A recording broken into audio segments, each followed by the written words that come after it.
Si Junghwa ang pangalan ng mabait na babaeng ito. Siya ay isang bombero. Tuwing nasa eksena siya ng sunog, walang nasasawi. Kilala siya bilang pambihirang bombero. Napakabait ni Junghwa. Kahit aso sa sunog, gagawin niya lahat para iligtas. Ngunit siya ay madalas dinalaw ng bangungot. Kakaiba, paggising niya di niya maalala ang panaginip. Ngayong araw, muling binangungot si Junghwa. Napanaginipan niya ang sinaunang panahon. Sa panaginip, nakikipaglaban ang sila sa Dagaya. Si Junghwa ay anak na babae ng general ng Dagaya. Walang magawa, pinanood niya ang pagpatay sa magulang. Galit na tiningnan niya ang pumatay sa kanyang magulang. Si Doha ang general ng sila. Nangako si Junghwa na ibabalik ang dugo sa dugo. Mula noon, nagsimula ang buhay paghihiganti ni Junghwa. Sinadya niyang lapitan si Doha, nakuha ang tiwala nito. Sa wakas, isang madugong gabi, gumanti siya gamit ang sariling kamay para sa kanyang mga magulang. Nang mawasak si Doha, naging bato siyang may nakarecord na alaala. Tinitigan niya si Junghwa na tumatakbo palayo, may galit sa kanyang mga mata. Sabi niya, saan ka man pumunta, babalik ako sa tabi mo. Tumakbo si Junghwa, hinabol ng mga tauhan ni Doha. Sa huli, nahulog siya sa ilog at nalunod. Nagising si Junghwa sa bangungot, pawisan at mabilis ang tibok ng puso. Ngayon din, hindi niya matandaan ang bangungot na naranasan niya. Napabuntong hininga siya at nagpa siyang magpatingin sa psychologist. Pagkahugas ng mukha, agad siyang tumakbo sa lugar ng sunog. Matapang na pumasok si Junghwa para iligtas ang taong walang tirahan sa sunog. Agad pumasok ang mga kasamahan niya para ilabas ang lalaki. Sa labas, si Junghwa lang ang nakakita sa aso sa tabi nito. Agad niyang inilabas ang aso at sinubukang buhayin ito. Sa pagsisikap ni Junghwa, sa wakas ay nagising ang aso. Napaiyak ang pulubi nang makitang nailigtas ang kanyang kaisa-isang kaibigan. Paulit-ulit niyang pinasalamatan si Junghwa. Pagkatapos ng mahirap na araw, naghahanda ng umuwi si Junghwa. Ngumiti siya sa larawan ng kanyang ama. Pinasalamatan niya ang yumaong ama na laging nasa tabi niya. Pauwi, pagod na nakaupo si Junghwa sa tren. Dahil sa pagod, nakatulog siya sa balikat ng monghe sa tabi niya. Bigla, may nakitang pulang liwanag ang monghe. Hindi niya naintindihan ang nangyayari. Bigla niyang napansin ang naiwan na cellphone ni Junghwa. Agad niyang hinabol si Junghwa para ibalik ang telepono. Nang makita si Junghwa, medyo pamilyar sa monghe. Pagkaalis ni Junghwa, nakita ng monghe ang batong tape sa likod niya. Bigla niyang naalala ang babaeng ito. Noong bata pa siya, tinanggap ng guro niya sina Junghwa at ama. Mayinyang na mata ang monghe kaya nakita niya ang batong tape. Ibinigay niya ang rosaryo sa liig kay Junghwa. Hindi siya pinarusahan ng guro bagkus pinuri pa sa magandang gawa. Ngunit kung makita niya si Junghwa, kailangan magkunwaring di kilala. Natauhan ang monghe at tumingin kay Junghwa, nag-aalala ng husto. Di niya alam, nang umalis si Junghwa, naging si Doha ang stone tape. Hinaplos pa niya ang pisngi ni Junghwa habang natutulog ito. Nang gabing iyon, muling nanaginip si Junghwa. Sa panaginip, nasa mga bisig niya si Doha. Nakatulog ito habang siya'y umaawit ng malambing. Kinabukasan, tinanggap niya ang lalaking walang tirahan na si Nagit. Binigyan siya ng business card ng lalaki bilang kabayaran. Nakasaad sa card ang pangalan ng entertainment company. Labis na nagulat si Junghwa sa nakita. Sikat na sikat ang kumpanyang ito sa Korea. Maraming sikat na artista sa kumpanyang iyon, kung saan ang pinakasikat ay si Junho, na kilala bilang boyfriend ng bansa. Si Junho may gwapong hitsura at malaking fan base. Pero sa totoo lang, hindi siya popular sa iba.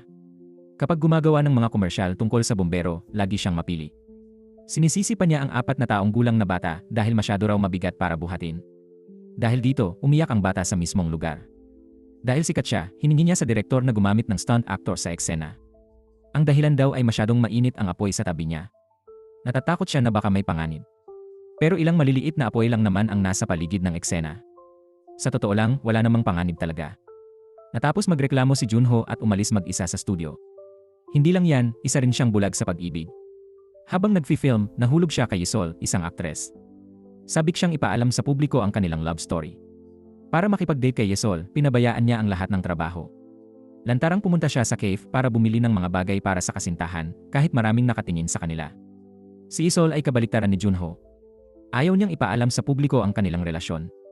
Si Junho ay sikat na artista, pero nang makipag-date kay Yesol, nalaman na ang dating superstar ay parang bato lang pala.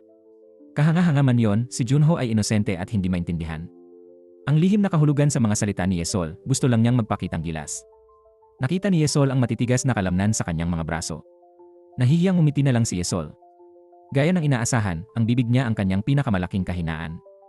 Walang napansin na kakaiba si Junho kay Yesol. Nilubog niya ang sarili sa saya ng pag-ibig. Malinaw niyang naaalala ang ika-300 araw ng kanilang relasyon ni Yesol. Nag-selfie pa siya sa harap ng kanyang advertising partner. Habang naglilibang, nalaman niyang kakasama ni Yesol ang ibang aktor sa isang period drama. Agad hinanap ni Junho ang kapatid niyang direktor sa isang entertainment company. Nakiusap siya na tulungan siyang makuha ang papel ni Taejo. Naging mahirap ito para sa kanyang kapatid. Bigla, may nasabi si Junho na hindi niya dapat sinabi. Ipinaalala niya ang pagpapaalis sa dating direktor para sa posisyon nito. Nang mapagtanto ang pagkakamali, agad tumayo si Junho at umalis. Ang paalala ni Junho ay nagpaalala sa kanyang kapatid. Tinanong niya ang abogado kung mahanap nito si Director Seo. Hinahanap din ni abogado Kyung-se ang pagkalaya sa bilangguan, tuluyang nawala si Director Seo. Di nila alam na ang pulubi na may aso na tinulungan ni Yang Hwa ay si Director Seo. Nang umuwi si Junho, ipinagdiwang nila ni Yeseul ang 300 araw ng kanilang relasyon sa bahay. Patuloy na binanggit ni Junho ang pag-arte ni Yeseul kasama ang ibang lalaking aktor. Nainis si Yeseul pero malumanay pa rin niyang tinrato si Junho na parang batang elementarya. Hindi na nakatiis si Yeseul, kaya habang tulog si Junho, nag-iwan siya ng pamamaalam sa buhok nito. Kinabukasan, nang dumating ang manager sa bahay ni Junho, binasa niya muna ang sulat. Ginising niya si Junho pero natuklasan na walang malay ito. Agad na dinala si Junho sa ospital para magpasuri.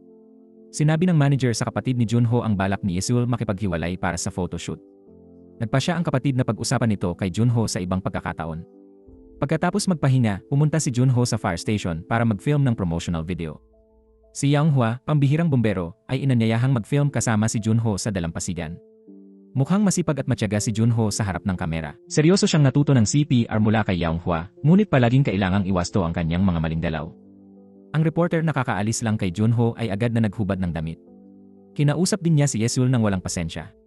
Hindi niya pinansin si Yang Hwa sa tabi na sinusubukang itama ang kanyang maling kilos. Galit na inagaw ni Yang Hwa ang kanyang telepono.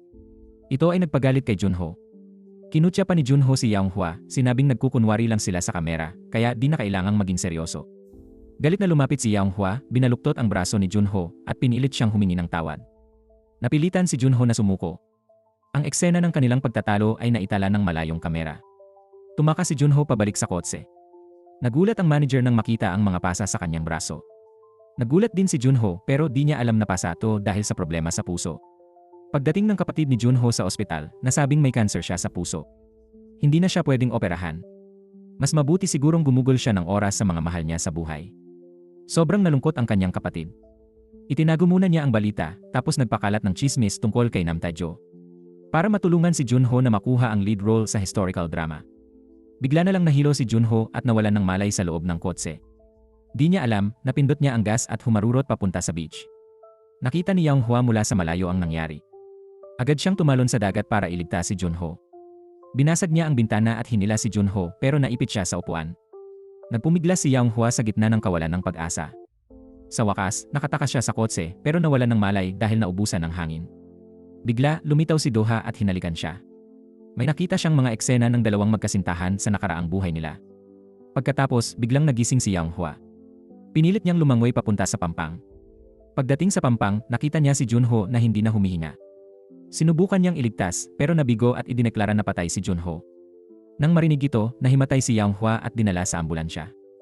Ang duguan niyang kamay ay aksidenteng humipo kay Junho na dinadala sa morgue. Bigla, pumasok ang espiritu ng bato sa katawan ni Junho. Nang umupo siya, unti-unting nawala ang mga pasa sa katawan ni Junho. Bumulong siya na nakuha na niya pabalik ang kanyang katawan. Paggising ni Yang Hwa, agad siyang niyakap ni Junho. Napakaginaw ng mga mata ni Junho. Kinuha niya ang kutsilyo sa tabi para salakayin siya. Noon, pinatay si Doha ng taong minamahal niya. Inilabas ni Doha ang kutsilyo pero itinulak siya ng anghel na tagapag-alaga. Hindi pa rin makapaniwala si Doha. Si Junho ay isang sikat na international star. Lumapit siya para patayin si Yang Hwa pero inilagay nito ang kamay sa noo niya. Tinanong niya kung may masakit ba sa kanya. Sa pagkakataong ito, biglang nawalan ng malay si Dohas. Nang magising, sumagi sa isip niya ang natitirang alaala ni Junho. Mabilis siyang umiling at tumayo para hanapin si Yang Hwa. Ngunit pagkagaling ni Yang Hwa, agad siyang nakalabas ng ospital. Tiningnan niya si Yang Hwa na iwan na puno ng hinanakit. Nang lumingon si Dohas, napaligiran siya ng mga tagahanga. Doon lang niya napagtanto na sikat pala ang katawang ito. Maraming tagahanga ang naghihintay sa ospital para sa kanya. Maging ang balita ay nagulat na siya'y nabuhay muli. Naging muling nabuhay na kasintahan mula sa pambansang nobyo. Nagalit si Nam Taejo nang makita ang balita tungkol kay Junho. Umalis siya sa drama dahil sa iskandalo, si Junho ang papalit. Nag-alok pa nga si Seul na maghiwalay sila. Hinanap niya si Yeseul pero banta pala ang larawan nila.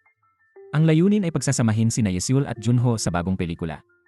Galit na galit si Taejo. Gusto niyang maghiganti kay Junho. Dumating si Junho sa pintuan ni Yang Hua. Hindi niya napatay si Yang Hua dati kaya susubukan niya ulit. Ngunit itinulak pa rin siya ng anghel na tagapag-alaga ni Yang Hua. Tinanong niya kung ano ang nagpoprotekta sa kanya. Galit na galit si Yang Hua. Akala niya naghihiganti ito dahil kinuha niya ang telepono nito. Galit na tinanong ni Yang Hua kung gusto niyang maghiganti. Bigla na lang lumitaw ang anghel na tagapag-alaga. Nang malaman ito, agad tumakbo ang kapatid niyang si Minho. Patuloy siyang humihingi ng tawad kay Yang Hua. Nahirapan si Junho dahil sa pinsala sa tubig kaya nahumaling sa tagapagligtas. Si Yang Hua ay dating bumbero kaya alam niya ang trauma at nauunawaan ang mga kilos ni Junho. Nakaranas din si Yang Hua ng trauma noong bata pa siya. Madalas siyang gumuhit ng dohas at nagsabi sa doktor na may laging sumusunod sa kanya. Ngayon, ang taong madalas niyang panaginip ay siyang nagbabalak saktan siya. Kinuha at binasa ni Doha ang script na iniwan ni Minho. Natuklasan niya ang eksena sa script na nabanggit ang mga amulet. Naalala niya na dati, may monghe na naglagay ng sumpa sa rosaryo ni Yang Hua. Kaya pala hindi niya masira si Yang Hua dahil nasa katawan nito ang rosaryo. Bigla siyang nakaisip ng plano. Nang gabi, hindi makatulog si Dohas. Patuloy na bumabalik sa isip niya ang mga alaala ng nakaraan. Nakaitim si Yang Hua para pumatay pero natalo siya ni Dohas agad. Habang tinitingnan ang magandang mukha ni Yang Hua, ngumiti si Dohas. Gusto niyang panatilihin si Yang Hua sa tabi para pahirapan at dito nagsimula ang masamang kapalaran nila. Kinabukasan, pumunta si Doha sa kumpanya para hilingin sa kapatid na imbitahin si Yang Hua sa press con. Nang dumating si Yang Hua, sa harap ng lahat, pinasalamatan siya ni Doha sa pagsagip sa kanya. Dahil dito, nagbuhos ang mga reporter sa kanya, nagbigay daan sa mga plano ni Doha sa hinaharap. Nang makitang tumataka si Yang Hua sa press con, agad siyang hinabol ni Dohas. Nasa gitna pa lang siya nang pigilan siya ni Yesul. Binati siya ni Yesul ng mayabang, sinabi niyang gusto nilang magbalikan. Naalala ni Dohas ang pagluhod ni Junho para magmakaawa kay Yesul. Tumalikod siya at galit na umalis, iniwan si Yesul na nakatayo roon mag-isa. Kalalabas lang ni Yang Hua sa bakanting silid nang makita niyang matagal nang naghihintay si Dohas. Galit na sinisi ni Yang Hua si Dohas dahil hinayaan siyang lumitaw sa harap ng lahat ng ganoon. Trabaho niya ang magligtas ng tao. Kahit sinong bombero ay gagawin din yon. Aksidente lang yon noon pero sinabi ni Dohas na siya talaga yon. Kung di dahil sa kanya, di siya nakatayo rito ngayon. Inisip ni Yang Hua na may problema sa utak ni Junho. Baka di pa gumagaling na post-traumatic stress disorder yon. Naintindihan niya kaya hinimok niya si Junho na magpagamot. Pero di niya inasahan na gusto pala ni Dohas na kasama siya. Natakot si Yang Hua at umatras, napatay ang ilaw. Lumapit si Dohas at binuksan ito. Bigla na lang naguluhan si Yang Hua. Mabilis siyang umalis sa lugar. Pag-uwi, tiningnan niya online kung may girlfriend ang lalaki. Di niya alam na dinala ni Dohas ang kanyang bag habang namimili siya. Hindi niya pinansin pero wala siyang nakitang bakas ng anting-anting kaya't siniyasat niya ang pinagmulan nito. Tinawagan niya ang tagapamahala at inutusan itong alamin ang tungkol sa isang maliit na templo. Nadama ng katulong na walang saysay ito kaya't ayaw niyang pumunta. Ilang salitang reklamo lang, nagalit na si Dohas. Sinabi ni Doha na nasangkot siya sa sumpa ng stone tape at inihayag na talagang patay na si Junho. Nagkataon lang na nasa katawan siya ni Junho. Nang makitang hindi pa rin naniwala ang katulong, agad na kinontrol ni Doha ang ilaw gamit ang isip niya. Doon lang natakot ang katulong at pumayag na sundin ang mga utos ni Dohas. Tila nahulaan na ng monghe sa templo ang mangyayari. Sinabi niya sa kanyang alagad na may paparating na bisita. Tuwa na tuwa ang monghe dahil matagal nang walang dumadalaw sa templo. Ngunit hindi niya inaasahan, ang bisita pala ay nakakatakot na tape ng bato. Galit na galit si Taijo nang ninakaw ni Doha ang kanyang papel. Kaya pumunta siya sa bahay ni Doha para magdulot ng gulo. Akala niya kasabwat si Yang Hua, kaya balak niyang hanapin si Yang Hua para magtanong. Pagkatapos niyang magsalita, agad na nagpakita sa kanyang harapan si Doha. Sabi ni Doha, wala akong pakialam sa ginagawa mo, pero pag hinawakan mo si Yang Hua, papatayin kita. Nang malaman ni Min-o na nagpunta rito si Taijo para magdulot ng gulo, nag-alala siya para sa kaligtasan ng kanyang kapatid. Sumulyap siya at nakita niyang nagtatago si Assistant Jong sa likod ng bodyguard ng bar at mumiti, nauunawaan ang intensyon ng assistant. Kaya agad lumapit si Doha at madaling pinabagsak ang bodyguard. Takot na takot si Assistant Jong. Pagkatapos, sinabi ni Doha sa kapatid na siya mismo ang maghahanap ng bagong bodyguard. Hindi alam ni Yang Hua na siya pala ang target ng ibang tao. Kararating lang niya mula sa seremonya ng pagkilala at nominasyon sa Antarctic Scientific Base. Bago magtrabaho sa Antarctica, nagdiwang sila ng mga kasamahan, umiinom ng sunod-sunod na alak. Pero dahil sa sobrang inuman, nahilo si Yang Hua. Tinitigan niya ang litrato ni Juno sa dingding. Bigla na lang, paglingon niya, nakita niya si Doha na nakatayo sa harap niya. Sinabi ni Doha na gusto niyang maging bodyguard si Yang Hua at laging kasama siya para makabalik sa normal. Gusto ni Yang Hua pumunta sa South Pole kaya magalang siyang tumanggi. Sabi ni Yang Hua kaya tinayan niya kung makakalakad pa ito o hindi. Naalala niya ang eksena ng pusta nila ni Yang Hua sa nakaraang buhay. Kung maglalakad siya sa mabatong daan nang hindi tumalikod, iiwan siya nito magpakailanman. Kung bumalik siya, patunay na ayaw niyang umalis si Yang Hua. Sumulong si Do-ha. Naghagis si Yang Hua ng 1-0 bato sa likod para patalikurin siya. Nang makitang malapit na si Do-ha sa pampang, nandaya si Yang Hua. Tumakbo siya at niyakap si Do-ha. Nag-atubili si Do-ha, hindi alam kung magpatuloy o bumalik. Kumuha si Do-ha ng isang bato mula sa lupa. Gusto rin niyang mandaya, manalo, at panatilihin si Yang Hua sa tabi niya. Pumunta si Do-ha sa maliit na templo ayon sa address ni Assistant Jong. Dito'y nalaman niyang hindi na gumagawa ng anting-anting ang matandang monghe. Ang natitirang mga bagay ay nakatago sa kabinet. Naghalughog si Do-ha sa kabinet. Nakita niya ang malalaking rosaryo at mga rebulto ng badha sa loob. Napabuntong hininga si Do-ha, hindi maisusuot ni Yang Hua ang malalaking anting-anting. Mukhang hindi kinuha ang anting-anting ni Yang Hua sa templong ito. Umalis si Do-ha sa templo ng bigo.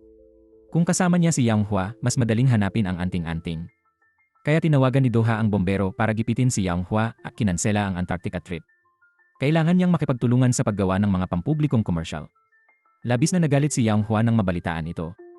Nagpasya siyang puntahan si Juno sa set para ayusin ang usapin. Ngunit bigla, nakatanggap si Do-ha ng text na pumunta sa kotse. Kung hindi, atakehin daw nila si Yang Hua. Inakala niyang si Taejo na naman ang manggugulo. Kaya mabilis siyang tumakbo papunta sa parking lot. Hinanap din ni Yang Hua si Do-ha, nakita siyang walang malay sa kotse. Sa tabi niya may nakitang hiringgilya. Kinuha lang ni Yang Hua ang hiringgilya para suriin at nawalan ng malay. Pinaalis ng salarin ang dalawa sa kotse. Nakatanggap si Assistant Jiang ng tawag mula kay Min-oh, sinabihan niya ang assistant na manatili para protektahan si Juno. Sa pulisya, nalaman ng kapatid na ang pagkahulog ni Juno sa dagat ay hindi aksidente. Nakita ni Assistant Jiang ang bag ni Yang Hua sa lupa habang hinahanap si Juno. Naalala ang sinabi ng direktor kaya agad siyang tumawag sa pulisya. Pero huli na ang lahat. Nakatali ang dalawa sa isang abandonadong gusali. Dahan-dahang nagising si Yang Hua. Sinabi niya kay Juno na magkunwaring walang malay. Inilabas niya ang kutsilyo at pinutol ang lubid. Tumayo siya at nakipaglaban sa mga gangster. Dahil sa dami nila, agad na natalo si Yang Hua. May utos si Direktor Kyung-sai na patayin sina Yang Hua at Juno. Ayaw nilang pumatay dahil maliit lang ang bayad ng lalaking iyon. Pero gusto pa rin nilang turuan ng leksyon si Yang Hua. Habang papunta sila kay Yang Hua, biglang lumitaw si Do-ha. Nang walang hirap, tinalo niya ang mga bugbog sarado. Sabay, hinawakan niya sa liig ang pinuno at tinanong kung sino ang utak. Agad ibinigay niya kay Do-ha ang numero ng taong nasa likod nito. Pagkakuha ng numero, sinaksak ni Do-ha ang lalaki gamit ang kutsilyo ni Yang Hua. Narinig ang sirena ng pulis at agad tumakas si Do-ha. Pagdating ng pulis, nakita nilang kakagising lang ni Yang Hua. Dinala si Yang Hua sa istasyon para sa investigasyon. Dahil sa pinsalang dulot ng depensa ni Yang Hua, siya'y imbestigahan. Sa panahong ito, nakaiwas si Do-ha sa hinala dahil tumakas siya agad. Sinabi niya kay Min-ho na may gustong pumatay sa kanya. Salamat kay Yang Hua, nakatakas siya. Pinakaligtas siya sa tabi ni Yang Hua. Ang sinabi ni Do-ha ang nagpasya sa kanyang kapatid. Pagkatapos, sinundan ni Do-ha ang numero ng mga thugs at nakakita ng phone booth. Sa CCTV ng kalapit na tindahan, nakita niya si Direktor Kyung-sai, pero hindi alam bakit gusto rin niyang patayin si Yang Hua. May boses na palaging umuudyo kay Direktor Kyung-sai na pumatay. Sa sobrang takot, nahulog siya mula sa mataas at namatay sa eskinita. Bigla, ang espiritu ng stone tape ay lumabas sa kanyang katawan. Kinuha ng stone tape si Cho Huan at sinabi kay Do-ha Sali, matagal kitang di nakita. Nananaginip ulit si Yang Hua ng masama. Sa panaginip, sila'y nakaluhod sa gilid ng daan para salubungin ang isang mahalagang tao. Dumiretso ang taong iyon sa harap niya. Nang magising si Yang Hua, di pa rin niya maalala ang kanyang bangungot. Agad siyang naghanda't pumunta sa istasyon ng pulis para sa investigasyon. Pero ipinakita ng pulis ang video ng pagpilipit niya sa kamay ni Junho at pagpilit na mag-sorry. Naipost ang video online at nagalit ang maraming fans ni Junho. Hiniling ng tao na tanggalin ang marahas na bombero tulad ni Yang Hua. Lihim palang kinunan ng manager ni Yesol ang video at inupload online. Binantaan niya si Junho na umalis sa bagong pelikulang ginagawa niya. Hindi natakot si Do-ha sa banta niya. Sinabi niya kay Yesol na tumigil o maghihiganti siya dahil sa pang-aabuso kay Groer. Kaya sinuspinde si Yang Hua ng 3 buwan. Galit na galit siya dahil dito, nabalitaan ng kapatid na nagising ang mga bugbog at iginiit na binugbog sila ni Do-ha. Nagpa siya ang kapatid na gumamit ng pera para patahimikin ang mga bugbog. Ipinaalala ng abogado na sisihin si Yang Hua pero tumanggi ang kapatid dahil alam niyang gusto ni Do-ha ang babaeng ito. Dati, inialok ni Do-ha na maging bodyguard niya si Yang Hua. Ito rin ang huling ginawa niya bago siya namatay. Wala nang magawa ang kapatid kundi pumayag. Pumunta ang pulisya sa bahay ni Do-ha para magbigay ng ebidensya. Sa larawan, si Direktor Kyung-sai ito, kamukhang-kamukha ng nakita ni Do-ha sa video. Gusto ng pulisya kausapin si Yang Hua pero hindi nila ito makontak. Nag-alala si Dohas at gustong lumabas para hanapin si Yang Hua. Pagkasakay niya sa kotse, may tumawag sa kanya, ang kuya niya. Handa ang kuya na tulungan si Dohas na mapanatili si Yang Hua sa tabi niya. Sinabi ng nakatatandang kapatid na tinutupad niya ang salita. Nilinlang niya si Yang Hua na pumunta sa silid ni Dohas at sinabing maikli na lang ang buhay nito. Maikli pa rin ang buhay ni Dohas pero may gustong saktan siya. Nabalitaan ng kapatid na si Yang Hua ay isang pambihirang bombero. Tunay nga itong totoo. Tuwing kasama ni Junho si Yang Hua, himalang nakatakas siya sa kamatayan. Hiniling ng kapatid kay Yang Hua na manatili kay Dohas sa susunod na buwan. Bilang kapalit, tutulungan niya itong maibalik sa trabaho. Napapayag si Yang Hua. Nag-alok pa nga siyang hanapin si Dohas. Hinanap niya si Dohas sa sala. Naglakad siya sa maliit na daang may graba. Binato ng host si Yang Hua mula sa likod gaya ng dati niyang buhay. Nang makarating sa kabilang dulo, binato niya si Dohas mula sa likuran. Lumapit si Doha at hiniling na protektahan siya sa loob ng isang buwan. Nalito si Yang Hua. May gustong kumitil sa buhay ni Dohas. Hindi niya alam kung kaya niyang protektahan si Dohas. May sariling iniisip din si Dohas. Gusto niyang alisin si Yang Hua sa loob ng isang buwan. Tinanggap ni Yang Hua ang trabaho. Pumirma rin siya ng kasunduan sa kapatid ni Junho. Humingi siya ng tulong para maibalik at malinawan ang lahat. Pagkatapos ng kasunduan, nagsimula ng magtrabaho si Yang Hua. Sa Lee Station, narinig nila ang tsismisan sa banyo. Nahuli ni Yang Hua ang grupong ito. Pinag-usapan na nahihirapan si Junho sa script. Umabot ng 8 oras ang huling pagbasa ng script. Naglabas pa ng video ang babae bilang ebidensya. Sumilip si Yang Hua mula sa likod. Nakita ni Dohas ang direktor habang nasa meeting room siya. Wala siyang pakialam. Hindi man lang siya tumayo para bumati. Tinri ni Manager Jong ipakita pero busy si Dohas kay Yang Hua. Wala si Yang Hua sa kwarto kaya ayaw na niyang manatili dito. Walang choice si Manager Jong, kailangan niyang maghanap ng dahilan para isama si Yang Hua sa meeting. Nang makita si Yang Hua, gumaan ang loob ni Dohas. Hindi siya pumunta para magtrabaho, kundi para makita si Yang Hua. Habang kausap niya ang lead actress, si Isel na kaharap niya, natawa ito kay Dohas. Tinanong niya kung ilang oras daw plano niyang basahin ang script ngayon. Nang marinig ito ng mga tao, nagsimula silang tumawa at kutyain si Dohas. Napansin ni Yang Hua ang pang-aasar, kaya sinabihan niya si Doha na ipakita ang tunay niyang kakayahan. Makalipas ang ilang sandali, muling pumasok ang direktor at kinutya si Doha. Sinabi ng aktor na hindi niya kayang sumabay. Ang pagbabasa ng script ay formalidad lamang. Nagsimula na ang gawain. Lahat ay nagsalitan sa pagbabasa ng kanilang mga linya. Nang turn ni Doha, tumigil siya sandali. Tapos ginamit niya lahat ng damdamin at binasa ang kanyang mga linya. Puno ng emosyon ang boses niya, napaluha ang kaeksena. Napalakpak ang direktor, gulat na gulat. Pagkatapos, tuwang-tuwang yayakapin sana ng manager si Doha pero natapunan ng tubig ang damit niya. Kumuha si Yang Hua ng bagong damit sa kotse para sa kanya. Doon niya nakita ang damit ni Doha nang dinala ito sa trunk. May mga bahid ng dugo ito. Ganyang dugo sa malapit na kontak lang nangyayari. Agad naisip ni Yang Hua na baka si Doha ang tumalo sa mga gangster. Kukuhanin na sana ni Yang Hua ang damit para sa DNA test. Agad na lumapit si Doha para pigilan siya.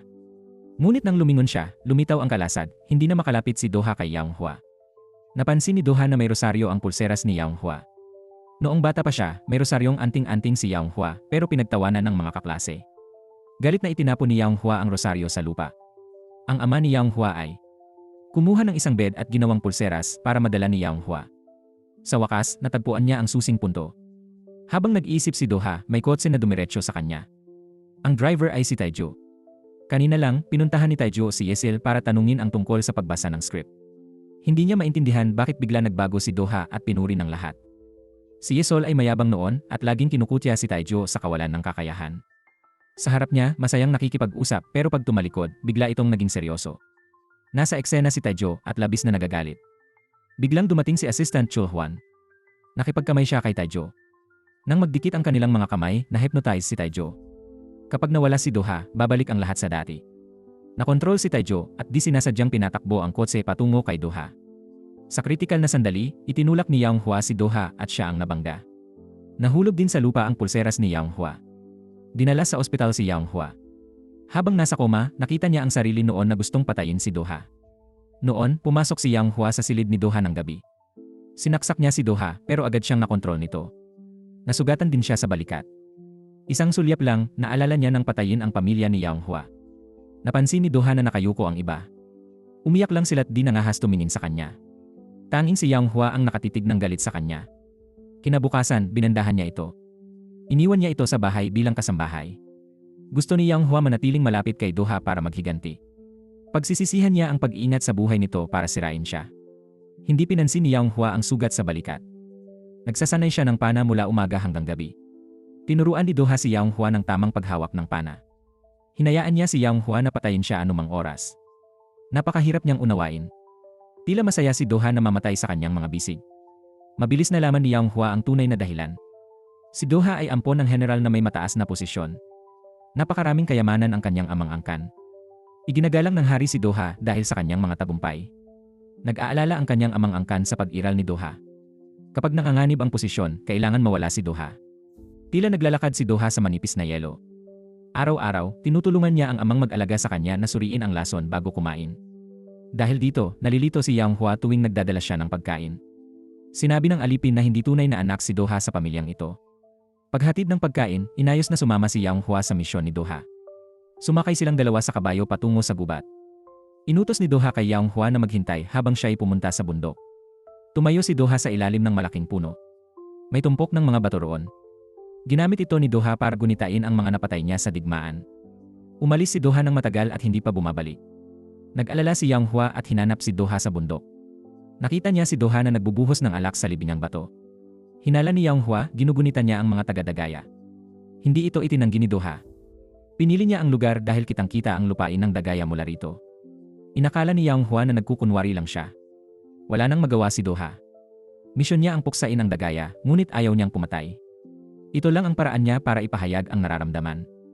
Umaasa siyang balang araw ay mapapatawad ang kanyang mga kasalanan. Hindi na umaalinggaw sa isip niya ang hinanakit at reklamo. Alam ni Do Ha ang pagkakakilanlan ni Avenji Hua sa espada na ginamit ni Avenji Hua. Ang ama ni Avenji Hua ay matapang at mahusay na mandirigma. Pinahahalagahan ni Do Ha ang lalaking ito. Lagi niyang naaalala ang simbolong iyon. Bumalik sila sa gubat pero nawala ang kabayo. Gabi na kaya kailangan nilang umuwi agad. Mabilis na naglakad si Do Ha pasulong. Sinabihan niya si Avenji Hua na sumunod kung hindi ay iwan siya. Binabantayan ni Avenji Hua ang nanakit sa ama niya kaya sinusundan niya ito. Umulan kaya nagtago sila sa kuweba. Nagsindi si Do Ha ng apoy at sinabihan si Avenji Hua na lumapit dito. Para mapatay ang kaaway, kailangan munang alagaan ang sarili. Umupo si Avenji Hua sa tabi ng apoy. Pinag-usapan nila ang tungkol sa paghihiganti. Naniniwala si Do Ha na matatalo siya ni Avenji Hua at matatapos ang hirap niya. Sa loob ng maraming taon, hanggat utos ng kanyang ampon na ama, kahit makasakit ng iba, tatapusin niya ito gusto man niya o hindi. Labis na nagulat si Avenji Hua. Lumabas na talagang gusto ni Do Ha na mamatay. Gusto niyang gamitin ang kamay ni Avenji Hua para makatakas sa impyernong ito. Galit na tumayo si Avenji Hua. Kung kikilos siya habang gusto ring mamatay ni Do Ha, hindi ito magiging paghihiganti. Sa halip, tutulungan niya si Do Ha na matupad ang kanyang hangarin. Inutusan niya si Do Ha na magpatuloy sa buhay. Kapag nananabik si Do Ha mabuhay, saka lang siya makakaramdam ng sakit sa kamatayan. Nakatulog si Avenji Hua sa kalagitnaan ng gabi. Inilagay ni Do Ha ang kanyang damit kay Avenji Hua. Nalubog si Do Ha sa malalim na pag-isip. Sa mga nakalipas na taon, marami ang gustong patayin siya, pero walang nagnais na mabuhay siya. Si Avenji Hua ang una. Nakatulog si Do Ha sa tabi ni Avenji Hua. Magkalapit ang kanilang mga kamay kaya nagdikit ang mga ito nang hindi sinasadya. Nang gabing iyon, hindi umuwi si Do Ha buong magdamag. Nang mabalitaan ito ng kanyang ampon na ama, nagduda siya sa bagong dating na alipin. Matagal nang alam ng kanyang amang ampon ang kakaibang ugali ni Do Ha.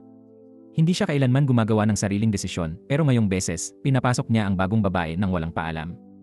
Labis na nausisa ang ama tungkol sa pagkakakilanlan ni Avenji Hua, kaya't agad niyang ipinaimbestiga ito ng palihim. Pagkatapos, si Avenji Hua ay dahan-dahang nagising mula sa mahabang panaginip. Sa pagkakataong ito, malinaw niyang naalala ang lahat ng nilalaman ng panaginip sa kanyang pagkalito. Nakita niya si Do Ha sa tabi ng kama sa ospital. Hinawakan niya ang manggas nito at hindi sinasadyang tinawag siyang Sir. Labis na nabigla si Do Ha. Agad siyang lumabas ng silid sa ospital. Balak niyang patayin si Avenji Hua noon, pero ngayong may alaala pa ito, nag-aalangan na siya. Kanina lang, nalubog siya sa panaginip at hindi makalabas. Patuloy pa ring iniayos ni Avenji Hua ang kanyang mga iniisip. Dinala ni Assistant Chu Huan si Taiju sa isang liblib na lugar. Gusto niyang patayin si Taiju para manahimik siya at mabura ang baka sa kaso, pero hindi naging maayos ang plano. Mga kagustuhan ng tao. Nagkamali si Assistant Chu Huan. Aksidenteng nakuha na ng CCA ang pribadong pagkikita nila ni Taiju. Malapit nang makita ng pulis ang eksena sa CCA, pero tumawag ang kanilang hepe. Hiningi ng hepe ang mga litrato ni Yesul kasama ang mga aktor. Pinaghihinalaan ng pulis na kasabwat ni Taiju si Yesul. Labis na nagalit si Yesul nang malaman niya ito. Alam niyang kuha ito ng kapatid ni Juno kaya hinanap niya ito. Nilinaw niya na hindi siya ang pumatay. Mahal nila ni Juno ang isa't isa, bakit niya sasaktan si Juno? Hindi siya pinaniwalaan ng kapatid ni Juno at pinaalis siya. Galit na umalis si Isul. Sa daan, may naisip siyang paraan para alisin ang hinala sa kanya. Pagkatapos ihatid si Isul, agad pinuntahan ng kapatid ni Juno si Evangewa. Ibinalik niya ang amulet na nakita sa lugar ng aksidente. Nagpasalamat si Evangewa at bumalik sa kwarto ng ospital. Maingat niyang inilagay ang amulet sa mesa. Hindi niya napansin na nasa labas ng pinto si Doha. Hindi pumasok si Doha sa kwarto, tumayo lang siya roon at tumingin. Natatakot siyang mag-alinlangan at hindi mapatay si Evangewa. Mabilis na nakalabas ng ospital si Evangewa at umuwi. Pumunta siya sa bubong, nakita niya si Doha sa malayo. Masaya siyang nakita si Doha. Mabilis siyang bumaba para salubungin ito. Tiningnan ni Doha ang mukha ni Evangewa. Nakita niya muli sa isip ang imahe ni Evangewa na kumakanta. Natatakot siyang harapin muli si Evangewa. Bago bumaba si Evangewa, umalis na si Doha. Medyo naguluhan si Evangewa. Agad siyang sumakay ng taxi papunta kay Doha para magtanong. Pagpasok niya sa sala, agad niyang nakita ang mga gamot sa kanser na nagkalat sa sahig. Wala nang malay si Doha sa malapit na hagdanan. Mabilis na lumapit si Evangewa para suriin siya. Hirap siyang gisingin pero si Doha ay patuloy lang nagtatanong kung sino siya. Sinisi ni Evangewa ang sobrang pag-inom niya ng painkillers. Hindi na nga siya nakilala nito. Talagang malungkot ang ekspresyon ni Doha. Kahit maraming painkillers, di pa rin mabura ang sakit sa puso. Noon at ngayon, lagi siyang pinahihina ni Evangewa.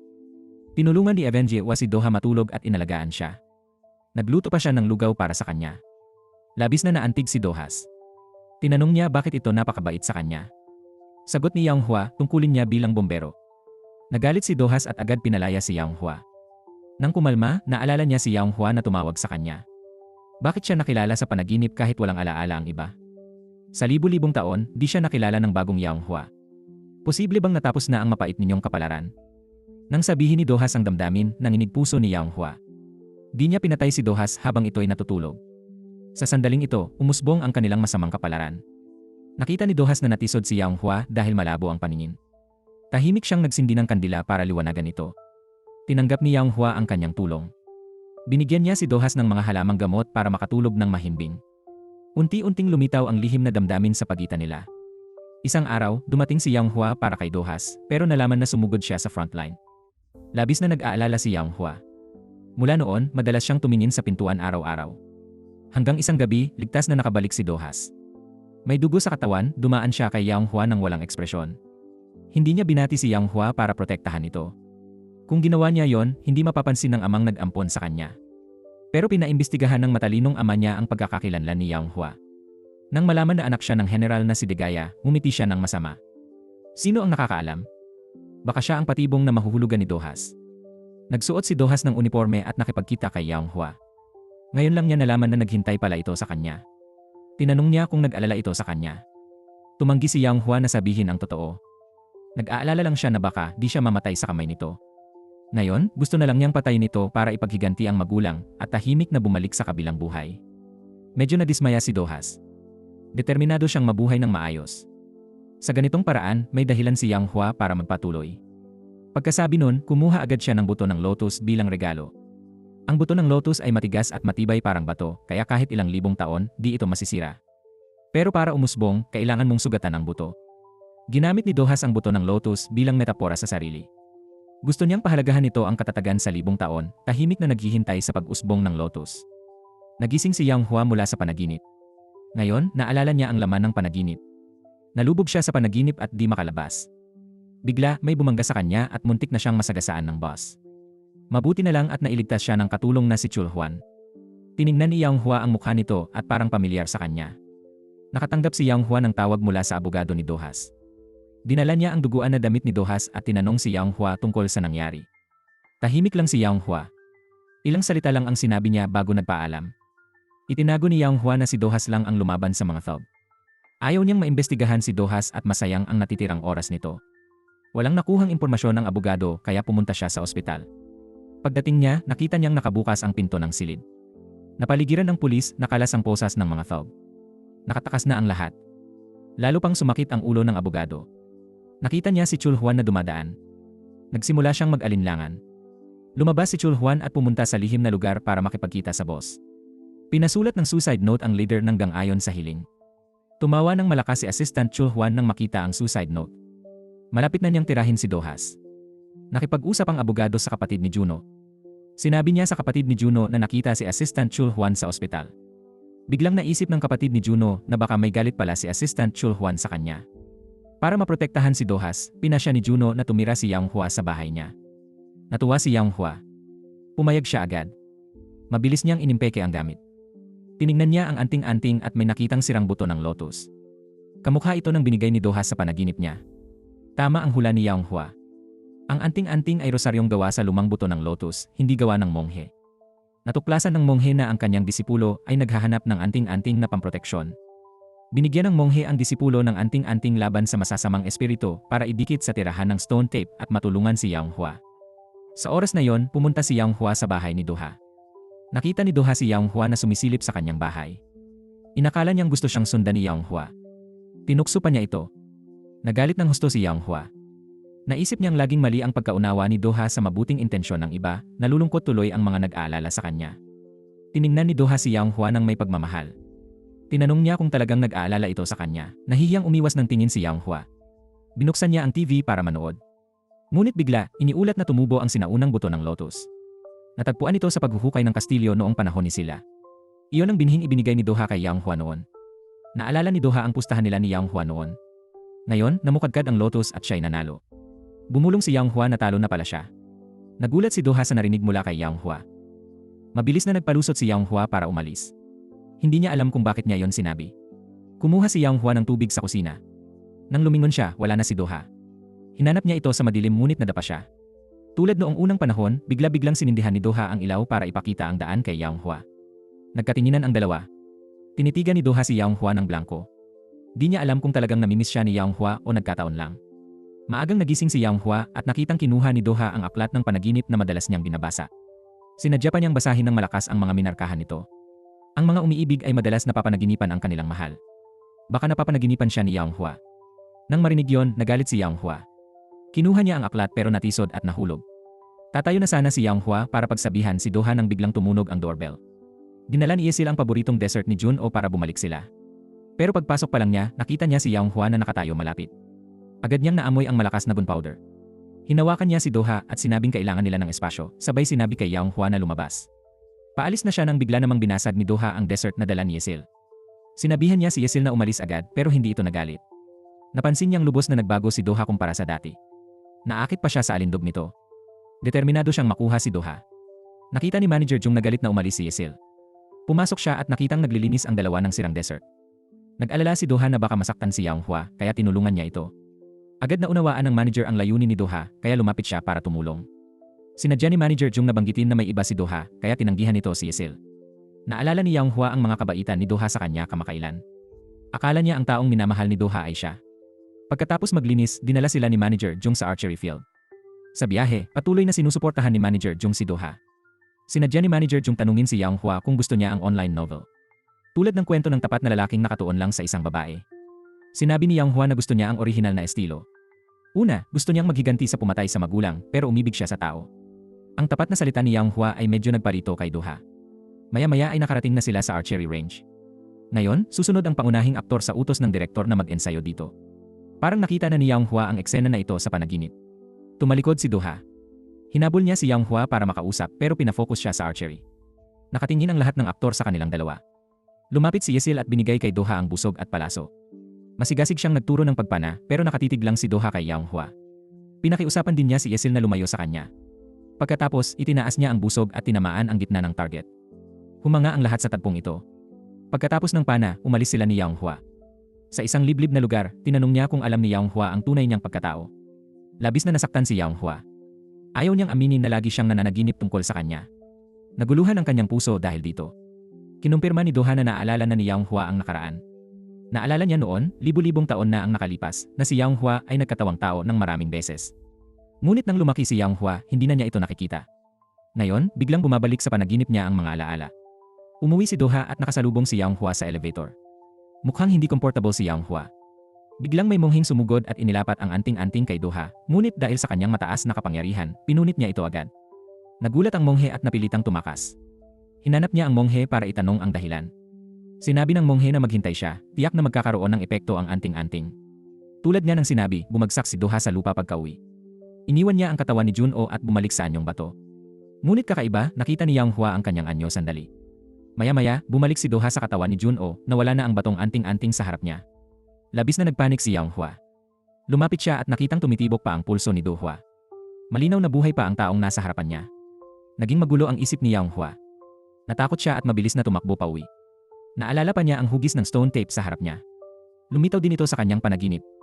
Bigla niyang naalala na nakita niya ito noong bata pa. Natakot siya kaya sumigaw ng malakas.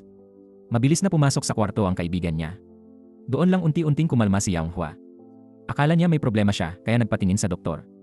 Sinabi niya sa doktor ang nakita sa panaginip. Noon, nasa bahay ni Do-hwa si Yang Hua. Ngayon, alam na ng ampon niyang ama ang kanyang tunay na pagkatao. Sinadya niyang paghanda siya ng pagkain para sa mag-ama. Pagkasubok ni Do-hwa sa lason, inilapit ni Yang Hua ang pagkain. Hinawakan ng ampon niyang ama ang pulso ni Yang Hua. Maya-maya pa ay may narinig na ingay sa labas ng pinto. Sinabi ng kanyang amang ampon na may mga nawawalang gamit kamakailan. Bagong dating lang si Yang Hua, kaya siya ang unang pinaghinalaan. Nakatali at nakaluhod si Yang Hua sa bakuran, maraming gamit ang nakita sa kanyang kwarto. Sa kabila ng lahat ng ebidensya, matatag pa rin ang tingin ni Yang Hua. Hindi siya nagsalita ng anumang paliwanag. Tinanong ng amang ampon si Do-hwa kung paano ninakaw ng alipin ang mga bagay sa palasyo. Pinrotektahan ni Do-hwa si Yang Hua, sinabing baka may naglagay lang ng ebidensya. Hiniling niya sa amang ampon na ipagkatiwala sa kanya ang investigasyon. Dahil si Yang Hua ay alipin na dinala niya. Binaliwala ng amang ampon ang sinabi ni Do-hwa, ipinakulong agad si Yang Hua sa bodega. Pinahirapan si Yang Hua. Ang tunay niyang pagkakakilanlan ay anak na babae ni General Degaya. Matatag ang personalidad ni Yang Hua. Kahit na nakaramdam siya ng pisikal na sakit, hindi siya umimik ng kahit isang hikbi. Nakita ni Do-hwa na sadyang tinatarget ng kanyang ama si Yang Hua. Ang mga bagay na iyon ay mamahaling gamit sa lugar at hindi maaaring hawakan ng ordinaryong alipin. Nakita ng amang umampon na nagmamalasakit si Do-hwa kay Yang Hua. Natakot si Do-hwa na baka mapahamak si Yang Hua dahil sa kanyang pag-ibig. Mabilis niyang ipinaliwanag na isa lamang siyang hamak na alipin. Sinabi rin ng amang umampon ang buong katotohanan. Natuklasan niya na buhay pa ang anak ng traidor. Kailangan na lang niyang kumpirmahin ang pagkakakilanlan nito. Sa wakas na unawaan ni Do-hwa na sadya itong sinabi sa kanya ng kanyang amang umampon, nasa panganib ang buhay ni Yang Hua. Pumunta si Do-hwa sa pintuan ng bodega para alagaan ang sugat ng iba, ngunit ayaw nitong madami siya. Umaasa siyang hindi na ito tatayo para protektahan siya. Pagkatapos magsalita, wala nang tunog mula sa pintuan. Inakala ni Yang Hua na umalis na si Do-hwa, kaya't nadismaya siya. Humiga siya sa lupa, umiiyak nang walang magawa. Sa totoo lang, hindi pa umalis si Do-hwa. Nagdududa siya, nagdedesisyon sa huling pagpili. Binasag niya ang kandado ng bodega at lumapit kay Yang Hua. Inakay ni Do-hwa si Yang Hua palabas ng palasyo. Sa daan, may nakasalubong silang gwardiya. Alam ng gwardiya na anak siya ni General Degaya. Hindi ito itinago ni Do-hwa. Nakiusap siya na huwag silang pansinin at hayaang umalis. Mula ngayon, hindi na siya muling magpapakita. Tumanggi ang gwardiya at bumunot ng espada kay Yang Hua. Agad sinugpo ni Do-hwa ang gwardiya at umalis sila. Nakarating sila sa isang kabubatan. Hanggang dito lang maihahatid ni Do-hwa si Yang Hua. Kailangan lang niyang magpatuloy ng diretsyo. Makakarating siya sa Degaya. Bakit daw siya nananakit ng tao dahil sa kanya? Simple lang ang pag-isip ni Do-hwa. Gusto lang niyang iligtas si Yang Hua. Simula nang makilala siya, alam na niya ang gagawin. Iyon ay, gaya ng sinabi ni Yang Hua, may kagustuhang mabuhay at naghihintay na patayin siya. Hindi napigilan ni Yang Hua ang kanyang pag-iyak. Sabi niya, kung hindi niya iingatan ang buhay, hindi niya ito pababayaang mamuhay ng payapa. Ikinuwento ni Yang Hua ang kanyang panaginip sa doktor. Sabi ng doktor, panaginip lang yon. Kung makita pa ang ilusyon, aliwin ang sarili na hindi totoo. Tinanggap ni Yang Hua ang payo ng doktor. Ang nakikita niya, ilusyon lang pala. Hindi dapat malunod sa ilusyon, kundi pahalagahan ang tunay na buhay. Hindi pumasok sa trabaho si Yang Hua ngayong araw. Nag-aalala si Do-hwa, kaya lagi siyang tahimik na nagmamasid mula sa malayo. Nang makitang masaya si Yang Hua, bigla siyang nakaramdam ng pag-aalab. Naisip niyang walang saysay ang kanyang pag-aalala. Ngayong naalala na ni Yang Hua ang nakaraan, balak ni Do-hwa linawin ang kanilang relasyon. Gusto niyang lapitan si Yang Hua. Ang pinakamalaking hadlang ay ang dalawang monghe sa templo. Dumating si Do-hwa sa templo. Dahil sa sumpa, muntik na niyang mawala si Joon-oh at di makaganti kay Yang Hua. Nilinaw ng monghe na si Do-hwa ang bato ng alaala. Lagi siyang nasa tabi ni Yang Hua, ang bagay na kinamumuhian niya. Tanging sa pag-alis ng galit malalaya si Do-hwa. Ngunit paalala ng monghe, di lang paghihiganti ang solusyon sa hinanakit. Ngunit di pa rin nauunawaan ni Do-hwa ang nakatagong kahulugan nito. Patuloy na sinundan ni Do-hwa si Yang Hua. Nakita niyang labis na umiinom sila ng kanyang matalik na kaibigan. Nakatulog pa nga siya sa soccer field. Habang tulog si Yang Hua, gustong atakihin ni Do-ha, pero nagising siya agad at napigilan ito. Si Yang Hua, medyo malabo pa, nakita si Do-ha na nakasinaunang damit sa harap niya. Tumayo siya at niyakap ang mukha ni Do-ha. Sinabi niya sa sarili na ilusyon lang ang lahat. Pagkatapos natatabi ni si Yang Hua pasulong. Tumalon-talon siya sa soccer field. Maya-maya, binilang niya ang mga bituin sa langit. Ang kanyang pagkalito ay talagang napaka-cute. Pagkatapos ng gulo, iniuwi ni Doha si Yang Hua. Masigla si Yang Hua sa pagkukwento ng panaginip. Napanaginipan niyang pinayagan siya ni Doha umalis. Bumalik siyang mag-isa sa Dagaya pero nag-alala na magpapakamatay si Doha. Naisip niya na kung aalis siya, parurusahan si Doha. Hindi pa niya napapanaginipan ang kasunod. Nagsasalita si Yang Hua habang naglalakad, nawala ng balanse at natumba patalikod. Mabuti na lang at mabilis kumilos si Doha. Hinawakan niya ang damit ni Yang Hua para di ito mahulog.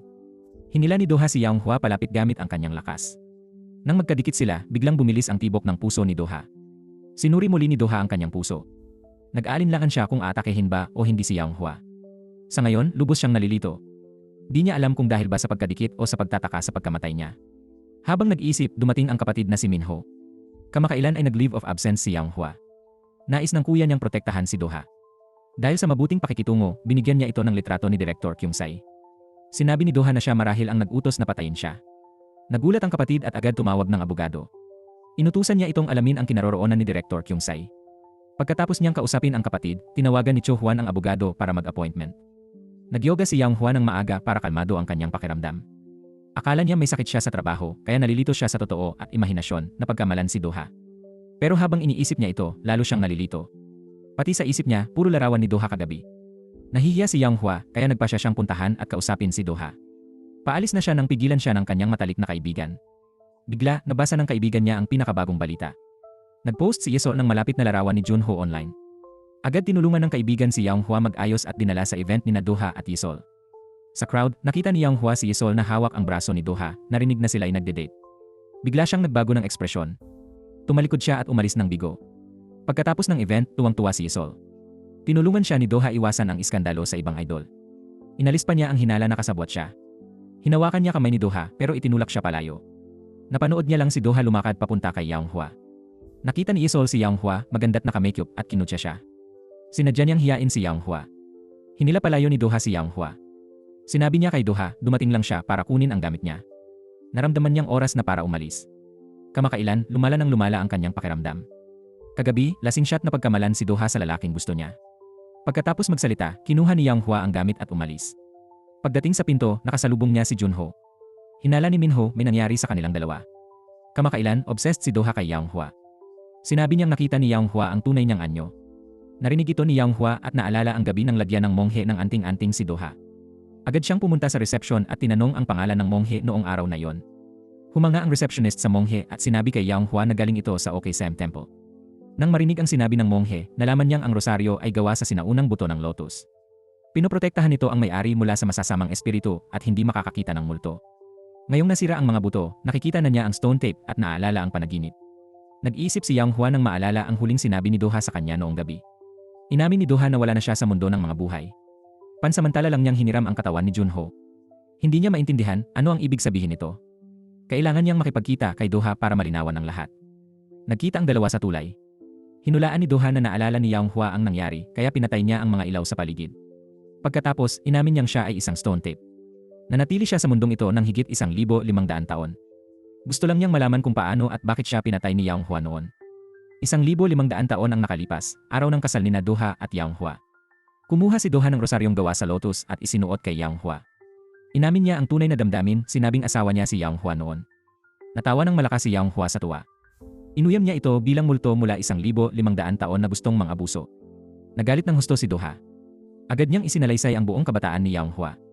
Noong isang taon, nang hiram ng 5 yen ang kasamahan, di niya masingil. Nakitang umalis si Yang Hua, di raw naniniwala sa sinabi ni Doha. Ngunit pag-uwi, naalala niya ang kanyang kabataan. Madalas niyang nakikita ang hugis ng batong tape. Sa totoo lang, naniwala siya sa karamihan ng sinabi ni Doha. Nahirapang makatulog si Yang Hua ng gabing iyon. Malalim din ang iniisip ni Doha. Tiningnan niya ang mga pasa na unti-unting lumilitaw sa katawan. Malapit na ang ika-30 kaarawan ni Yang Hua.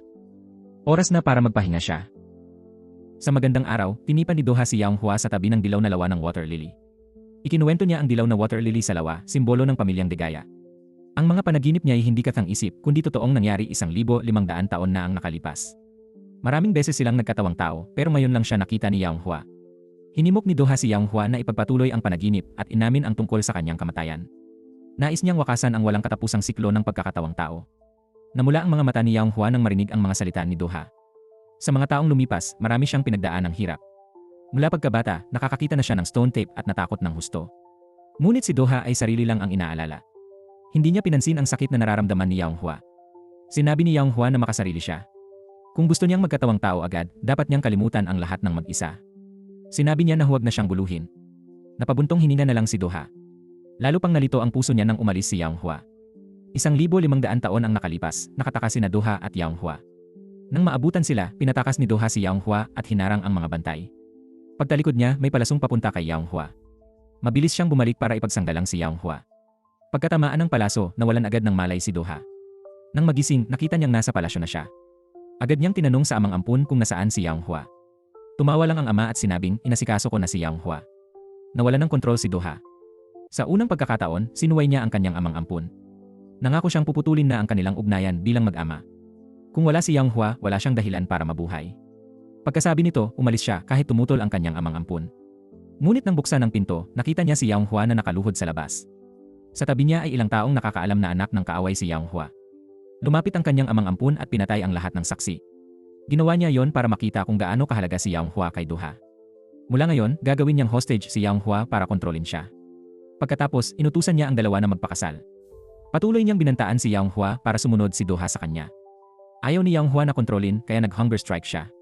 Payo ni Doha, sumunod muna siya kaysa mapatay at maghintay ng pagkakataon. Walang imik si Yang Hua. Ayaw niyang makitang kontrolado ng iba si Doha. Ngunit ang tadhana nila ay kasing nipis ng papel. Mapagtiis silang sumunod sa utos ng amang ampun ni Doha. Dahil nahuli si Doha ng amang umampon, madalas siyang inutusang lumaban. Kahit hindi pa gumagaling ang sugat, kailangan niyang sundin at mamuno sa digmaan. Naawa si Yang Hua kay Doha, ngunit ang tanging magagawa ay ipagdasal ang kanyang kaligtasan. Hindi nagtagal, pagod na bumalik si Doha sa tahanan. Nang marinig ang ingay, bigla namang nagising si Yang Hua. Kusang tinulungan niya si Doha na hubarin ang baluti. Napansin niyang napakaginaw ng katawan ni Doha. Hinala niya na may mataas na lagnat si Doha. Bago pa siya makatawag ng doktor, bumagsak ito sa sahig. Nang mabalitaan ng amang umampon, agad itong tumakbo para tingnan. Nagbanta pa ang ama, kung di ka magising, papatayin ko si Yang Hua. Lumuha si Yang Hua. Habang walang malay si Doha, kinuha niya ang kutsilyo at balak siyang patayin. Ayaw niyang maging banta ang ama kay Doha dahil sa kanya. Siya. Mas mabuti ang kamatayan kaysa buhay, kaya gusto niyang tulungan siyang makatakas sa impyernong ito. Miserable siya at gusto niyang makita siyang umalis. Pero sa huli, hindi pa rin niya nagawa. Bumagsak siya sa dibdib ni Doha at umiyak ng malakas. Nagising si Doha at nakita ang kutsilyong nahulog sa tabi niya. Hinala niya kay Yang Hua ito. Tinanong niya bakit hindi na naman siya pinatay.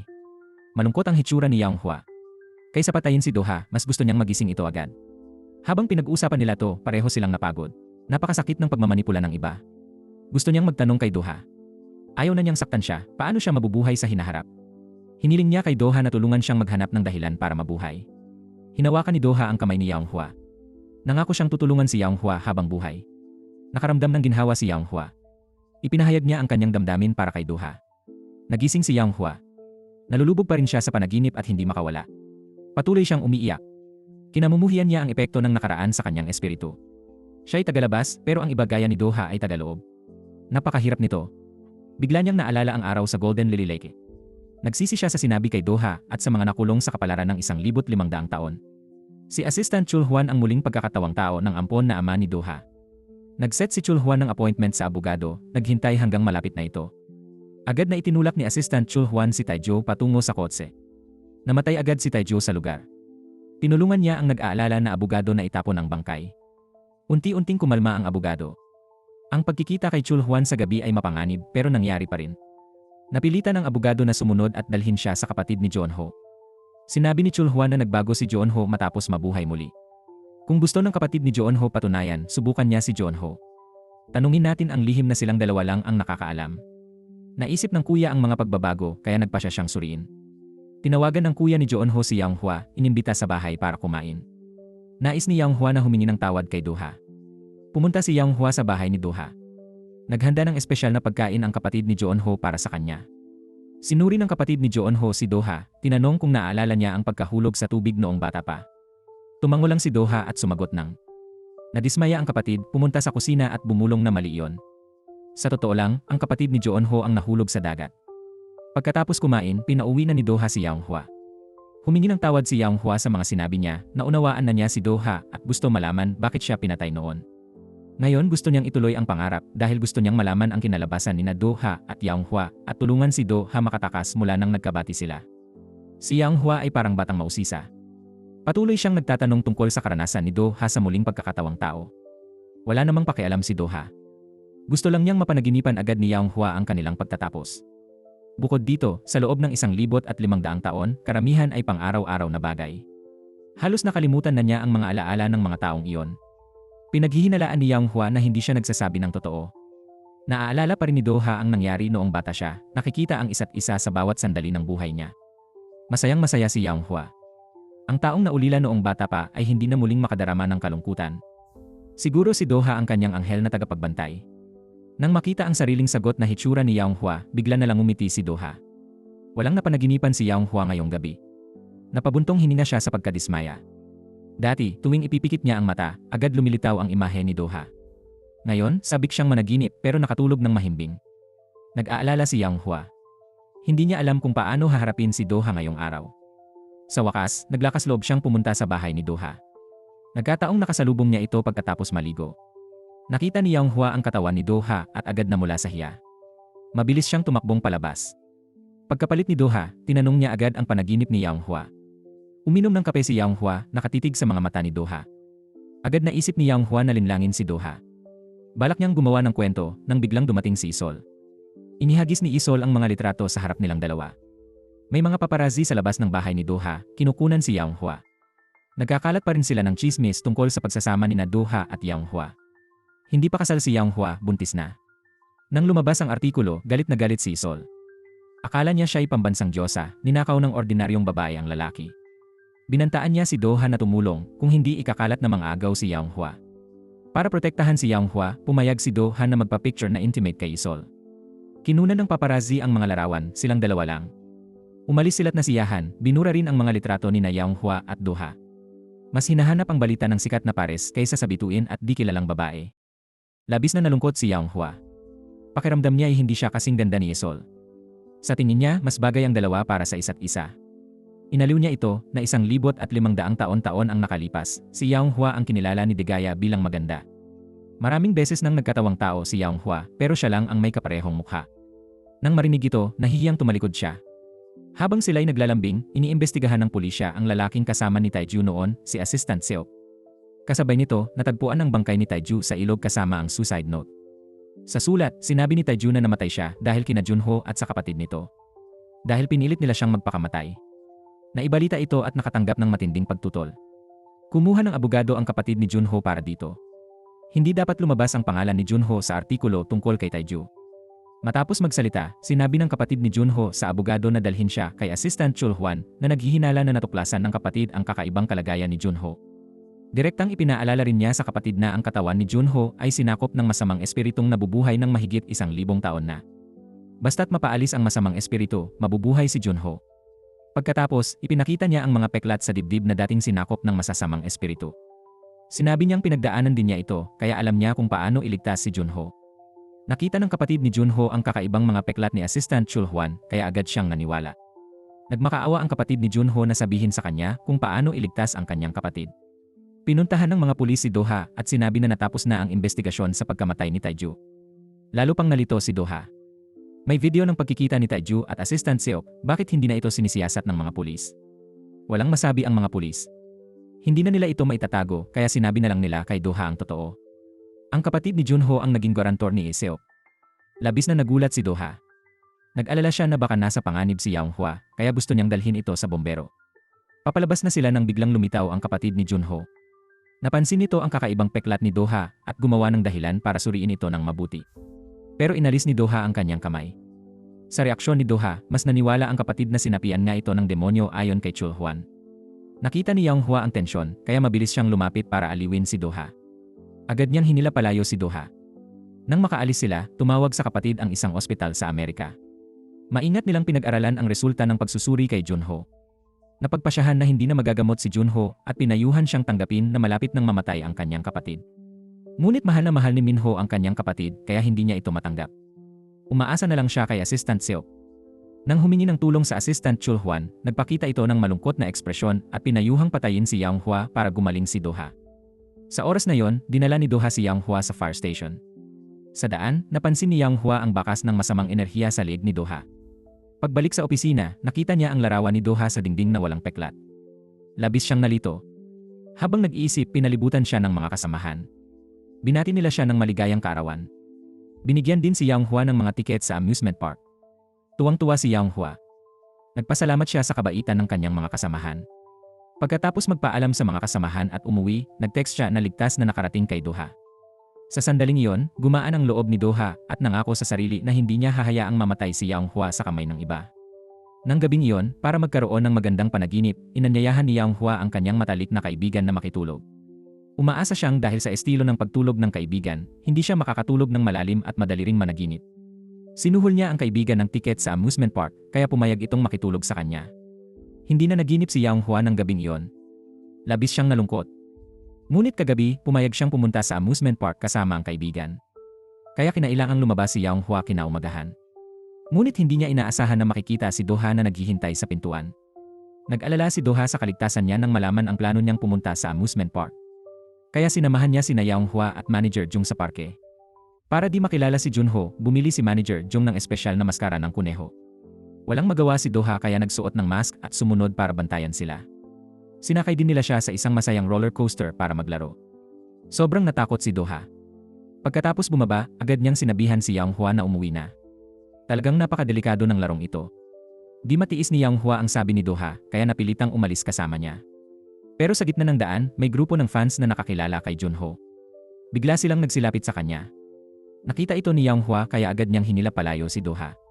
Ganoon lang, nakaiwas sila sa pagtugis ng mga tagahanga. Sa huli, napilitang magtago siya sa bahay na pinagmumultuhan. Di inasahan si Doha Stone Tape, pero takot sa peking multo dito. Natakot at sumigaw siya nang lumabas kasama si Yang Hua. Hindi niya nakalimutang harangan ang pinto. Tiningnan nila ang isa't isa at nagtawanan ng malakas. Puno ng emosyon si Doha.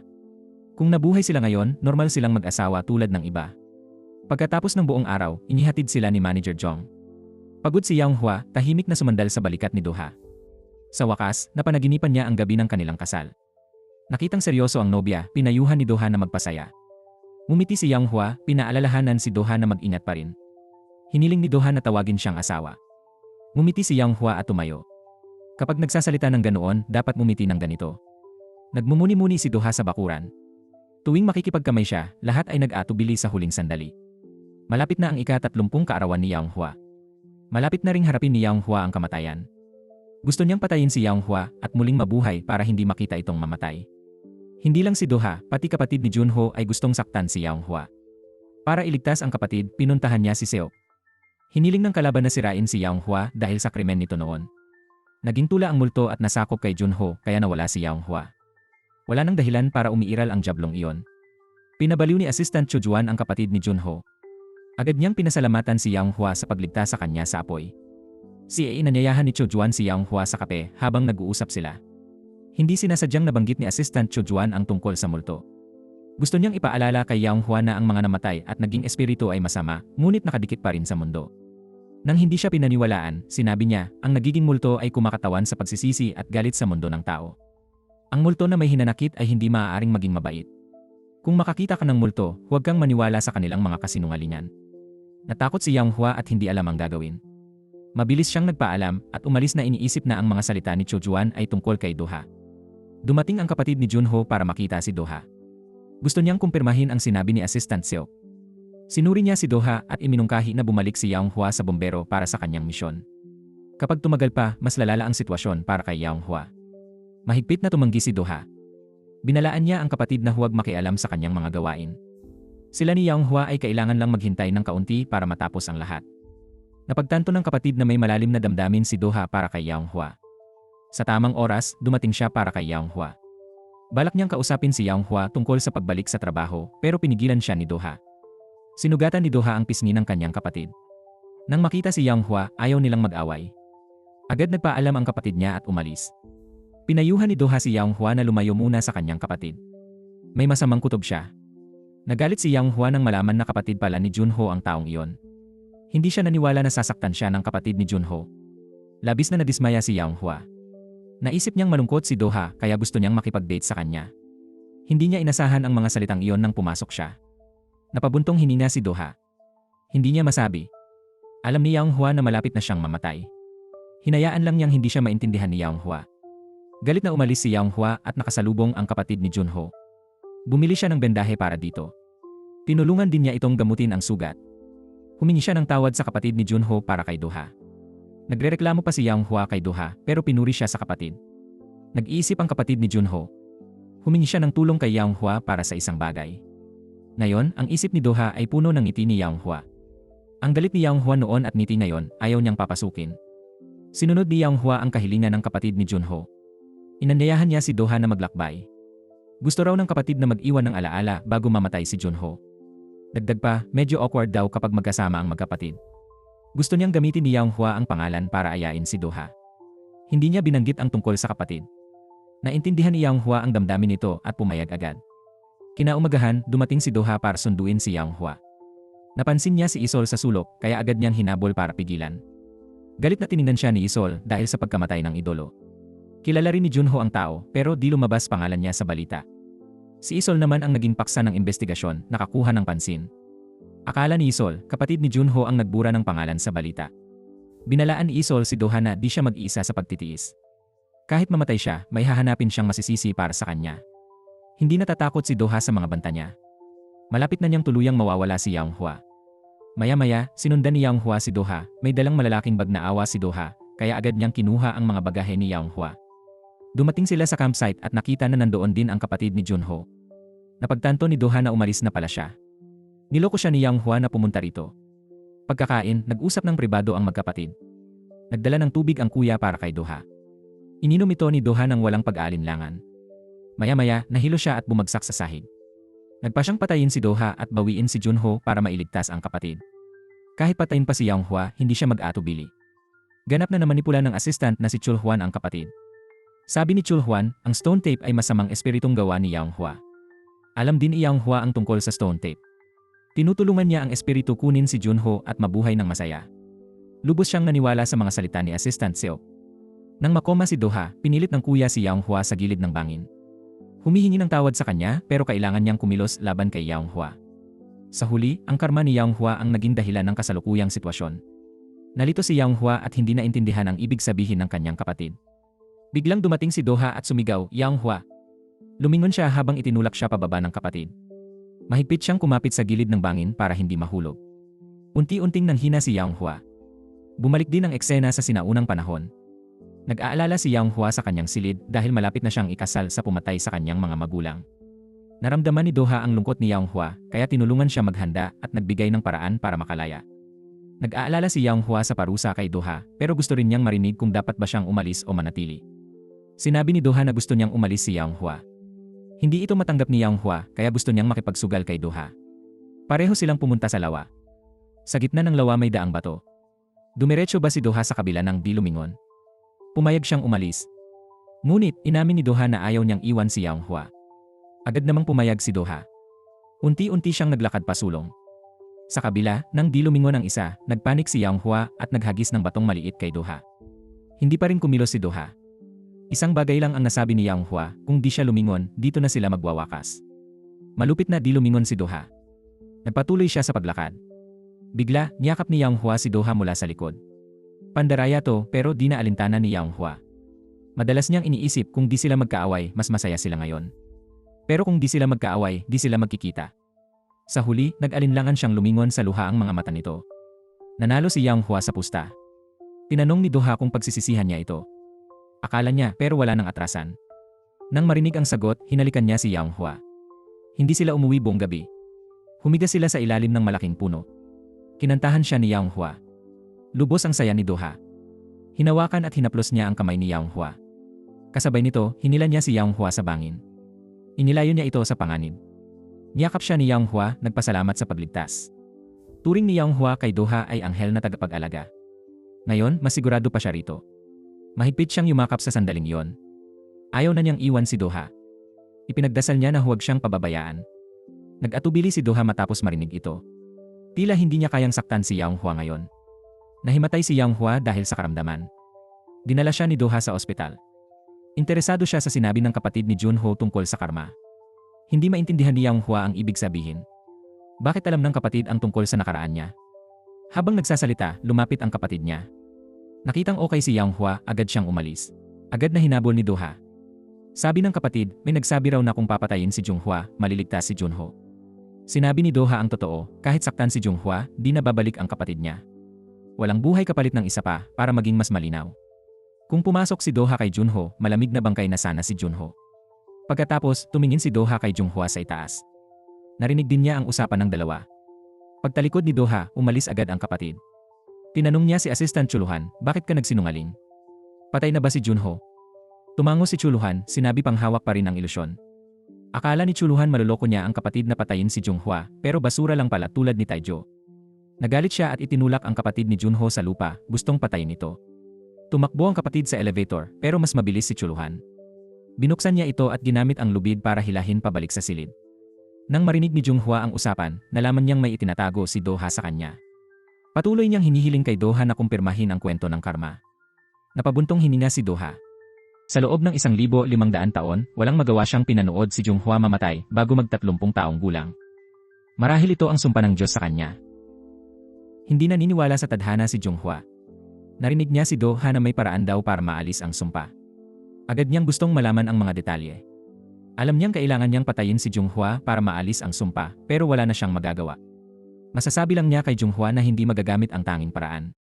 Pagkatapos niyang magsalita, biglang tumawag ang ospital na nasa emergency room ang kapatid ni Junho. Agad silang nagpunta sa ospital. Nalaman nila sa pulisya na malubhang sinugatan ang kapatid ng isang tao sa hotel.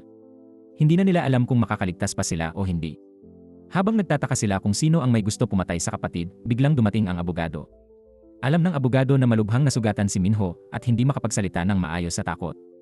Paulit-ulit sinabi ng abogado na ang taong iyon ang may gawa. Naalala ni Doha na may nabanggit din ang kapatid tungkol sa nag-udyok sa kanya na patayin si Junghua. Agad niyang pinatigil ang abogado at tinanong kung sino ang taong iyon. Nang sasabihin na ng abogado ang totoo, may palayok na bumagsak sa kanya mula sa itaas. Nakita ito ni Doha at agad na itinulak palayo ang kasama. Natakot ang abogado at mabilis na tumakas. Tungkol sa kasalukuyang sitwasyon, hinala ni Doha na sa sumpa nila, may ikatlong taong hindi niya alam. Pagdating niya, dinala niya ang abogado sa surveillance room. Kinumpirma ng abogado na ang lalaking ito ay si Assistant Seok. Nang makita ang hitsura ng iba, labis na naguluhan si Doha.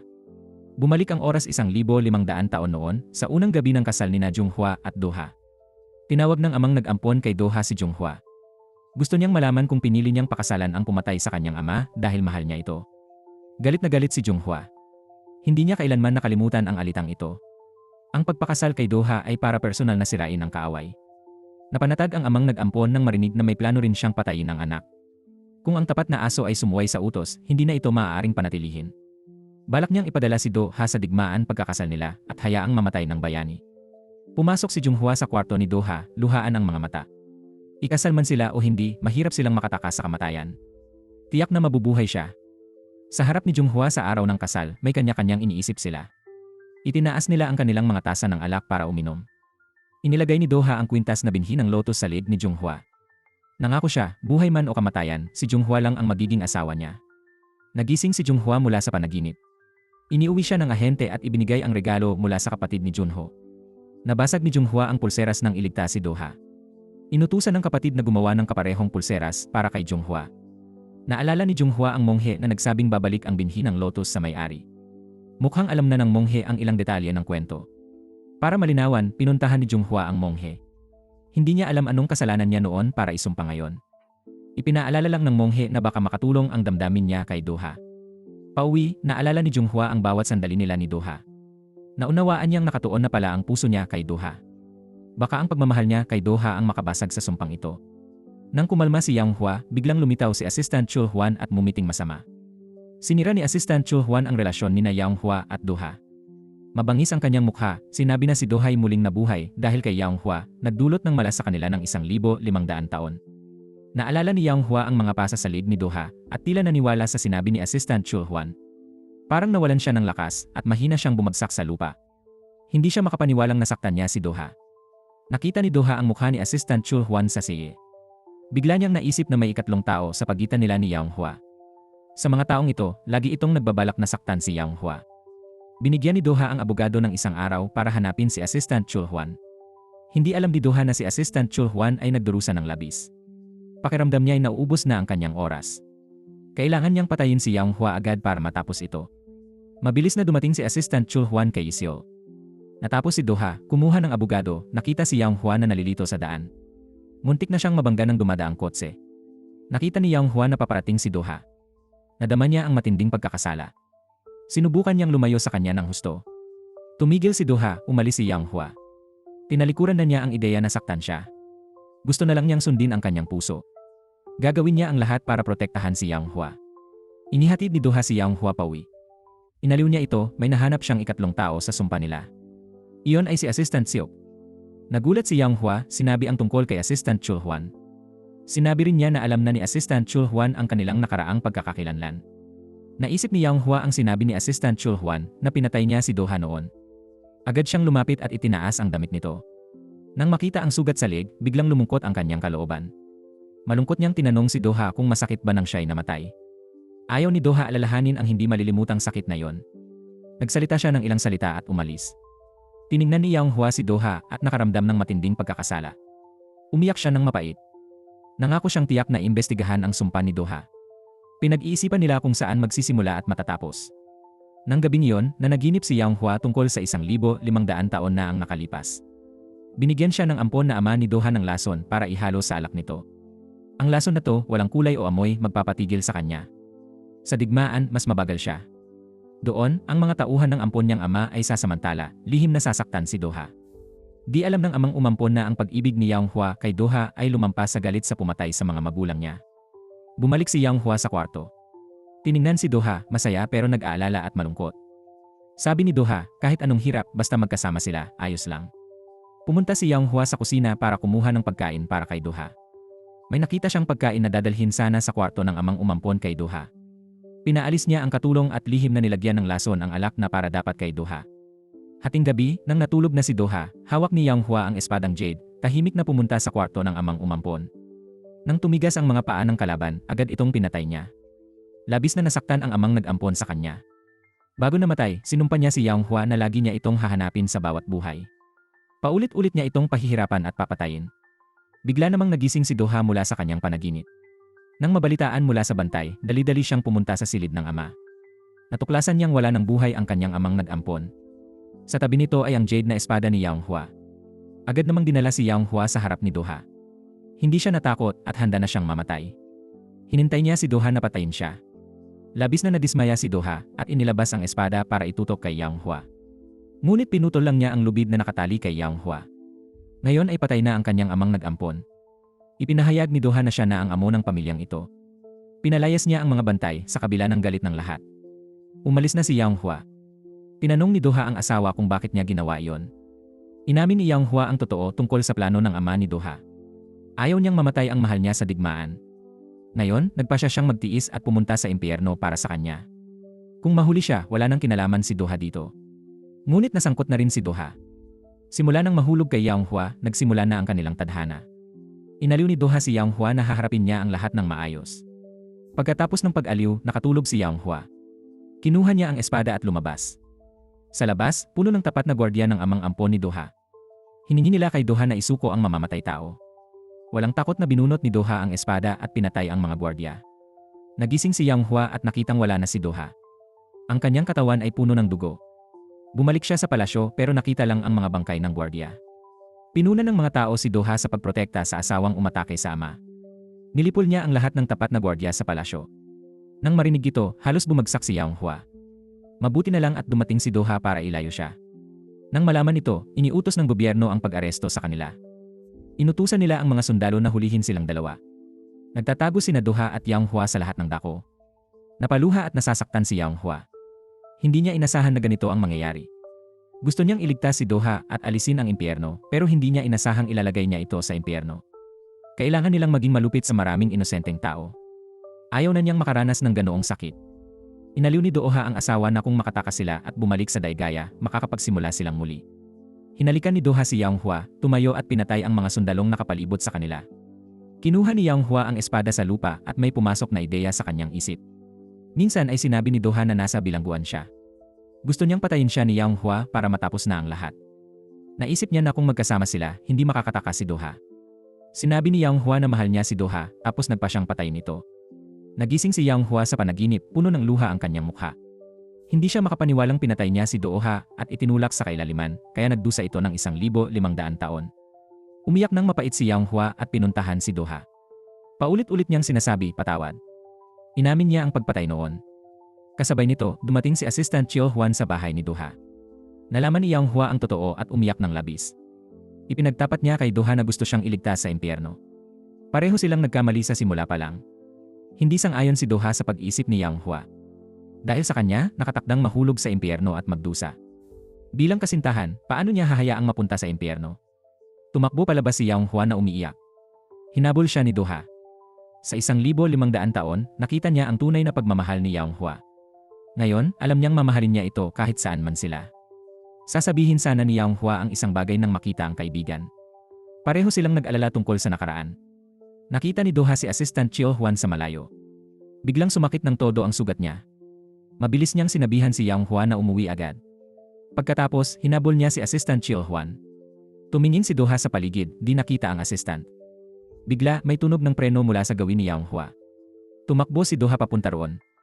Gusto pala ni Assistant Chill Huan kunin atensyon ni Doha. Nasangkot si Yang Hua sa paparating na sasakyan. Naitulak siya ng kaibigan pero ito'y nabangga at bumagsak. Agad inaresto si Yesol sa tangkang pagpatay. Habang nanonood ng balita, dumating si Assistant Chill Huan. Sinabi niya sa abogado na ipadala ang mensahe kay Doha. Tiyak na hahanapin ng ama ang anak para maghiganti. Sinabi ng abogado kay Doha ang sabi ni Assistant Chill Huan. Napagtanto ni Doha na ang may pakana ay ang amang umampon sa kanya. Nabuhay siya sa mundo ng 1,500 taon para lang patuloy na patayin si Yang Hua bilang paghihiganti at hindi ito alam ni Yang Hua. Kaya't pumunta siya sa puntod ng kanyang ama. Nagdasal siya sa kanyang ama na laging nagprotekta sa kanya. Ngayon, dapat protektahan ni Itay ang kanyang mga kaibigan mula sa panganib. Pagkatapos magdasal ni Yang Hua, may bigla siyang naalala. Mabilis niyang hinukay ang lupa at kinuha ang kahoy na kahon na nakabaon doon. Iyon ang pulseras na pananggalang na ginawa ng kanyang ama noon. Kinuha ni Yang Hua ang pulseras at nagmaneho papunta sa bahay ni Doha. Ngunit pagbaba niya sa kotse, nakita niya si Chill Huan na matagal nang naghihintay. Inamin ni Chill Huan na siya ang ama ni Doha at pinapatay niya si Yang Hua sa bawat buhay nito sa loob ng 1,500 taon. Ngayon, ulitin niya ang nangyari noon. Sinabi niyang sasalakayin niya si Yang Hua pero itinulak siya palayo ng anting-anting. Labis na nagulat si Assistant Chill Huan nang hindi siya makalapit dito. Nagsimula siyang sirain ang psikolohikal na depensa ni Yang Hua. Kinutya niya si Yang Hua dahil ang sumpa kay Doha ay pumatay sa kanyang mga magulang. Ngayon, maging ang kanyang matalik na kaibigan ay nasa panganib. Ito raw ay karma para sa kanilang dalawa. Hanggat buhay si Yang Hua, susumpain ang lahat ng nasa paligid niya.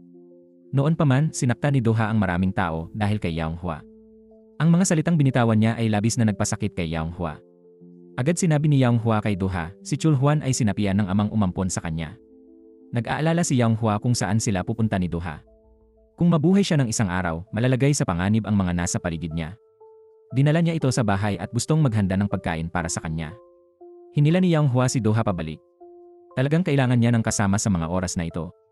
Nag-aalala si Yang Hua na kung di siya mamatay, may madadamay na inosenteng tao. 1,500 taon ang nakalipas, para iligtas siya, sinaktan ni Doha ang mga gwardiya sa palasyo. Dahil sa pagligtas kay Yang Hua, malubhang nasugatan ang kanyang matalik na kaibigan. Nalulungkot si Yang Hua. Ang pag-ibig nila ni Doha ay nakatakdang maging isang trahedya. Ang sumpa ay nagpapahina kay Yang Hua sa katawan at isipan. Hindi siya natatakot mamatay. Umaasa lang siya na di mapapahamak ang mga tao sa paligid niya dahil sa kanya. Naintindihan ni Doha ang hirap ni Yang Hua pero ngayon alam niyang mahal niya ito. Hindi niya kayang hayaang mamatay si Yang Hua. Ayaw niyang mawala ang taong mahal niya. Poprotektahan niya si Yang Hua at ang mga nakapaligid sa kanya. Umupo si Doha sa tabi ni Yang Hua at inamin ang nararamdaman. Nagkunwaring tulog si Yang Hua nang walang reaksyon. Isang gabi, nagpahinga si Yang Hua kay Doha. Kinabukasan, bumalik siya sa ospital. Nagising na ang kanyang matalik na kaibigan. Masayang niyakap ni Yang Hua ang kaibigan at humihingi ng tawad. Nakitang okay ang kaibigan, naalala niya ang sinabi ni Chill Huan. Habang buhay si Yang Hua, naanganib ang lahat sa paligid niya. Di kayang ilagay ni Yang Hua ang iba sa panganib dahil sa kanya. May naisip si Yang Hua. Umupo siya sa bakuran, humihinga ng sariwang hangin at nag-enjoy. Naghanda rin siya ng espesyal na baon para sa mga kaibigan. Dinala niya ang masarap na baon sa fire department. Naglakad siya sa opisina at nakita ang sarili niyang locker. Namumula ang kanyang mga mata. Hindi alam ni Doha ang iniisip ni Yang Hua. Pumunta siya kay Assistant Chul Huan na sinasakop ng amang nag-ampon sa kanya. Ilang taon na, hindi pa rin niya maintindihan bakit siya hinahabol ng amang nag-ampon sa kanya. Malinaw na noon, siya ay labis na inapi at pinahirapan ng amang nag-ampon sa kanya. Naalala ng amang nag-ampon ang pagkabalisa niya kay Do Ha. Matapang at magaling lumaban si Do Ha, kaya minahal siya ng hari.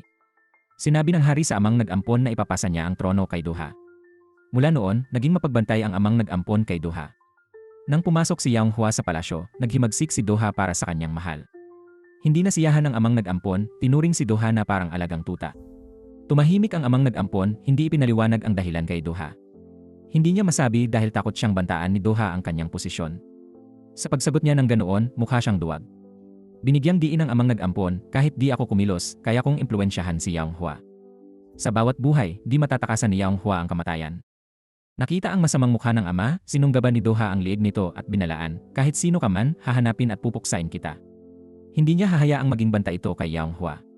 Pinalala ng ama na mapipigil niya ang pag-atake kay Yang Hua, pero di ang desisyon nitong magpakamatay.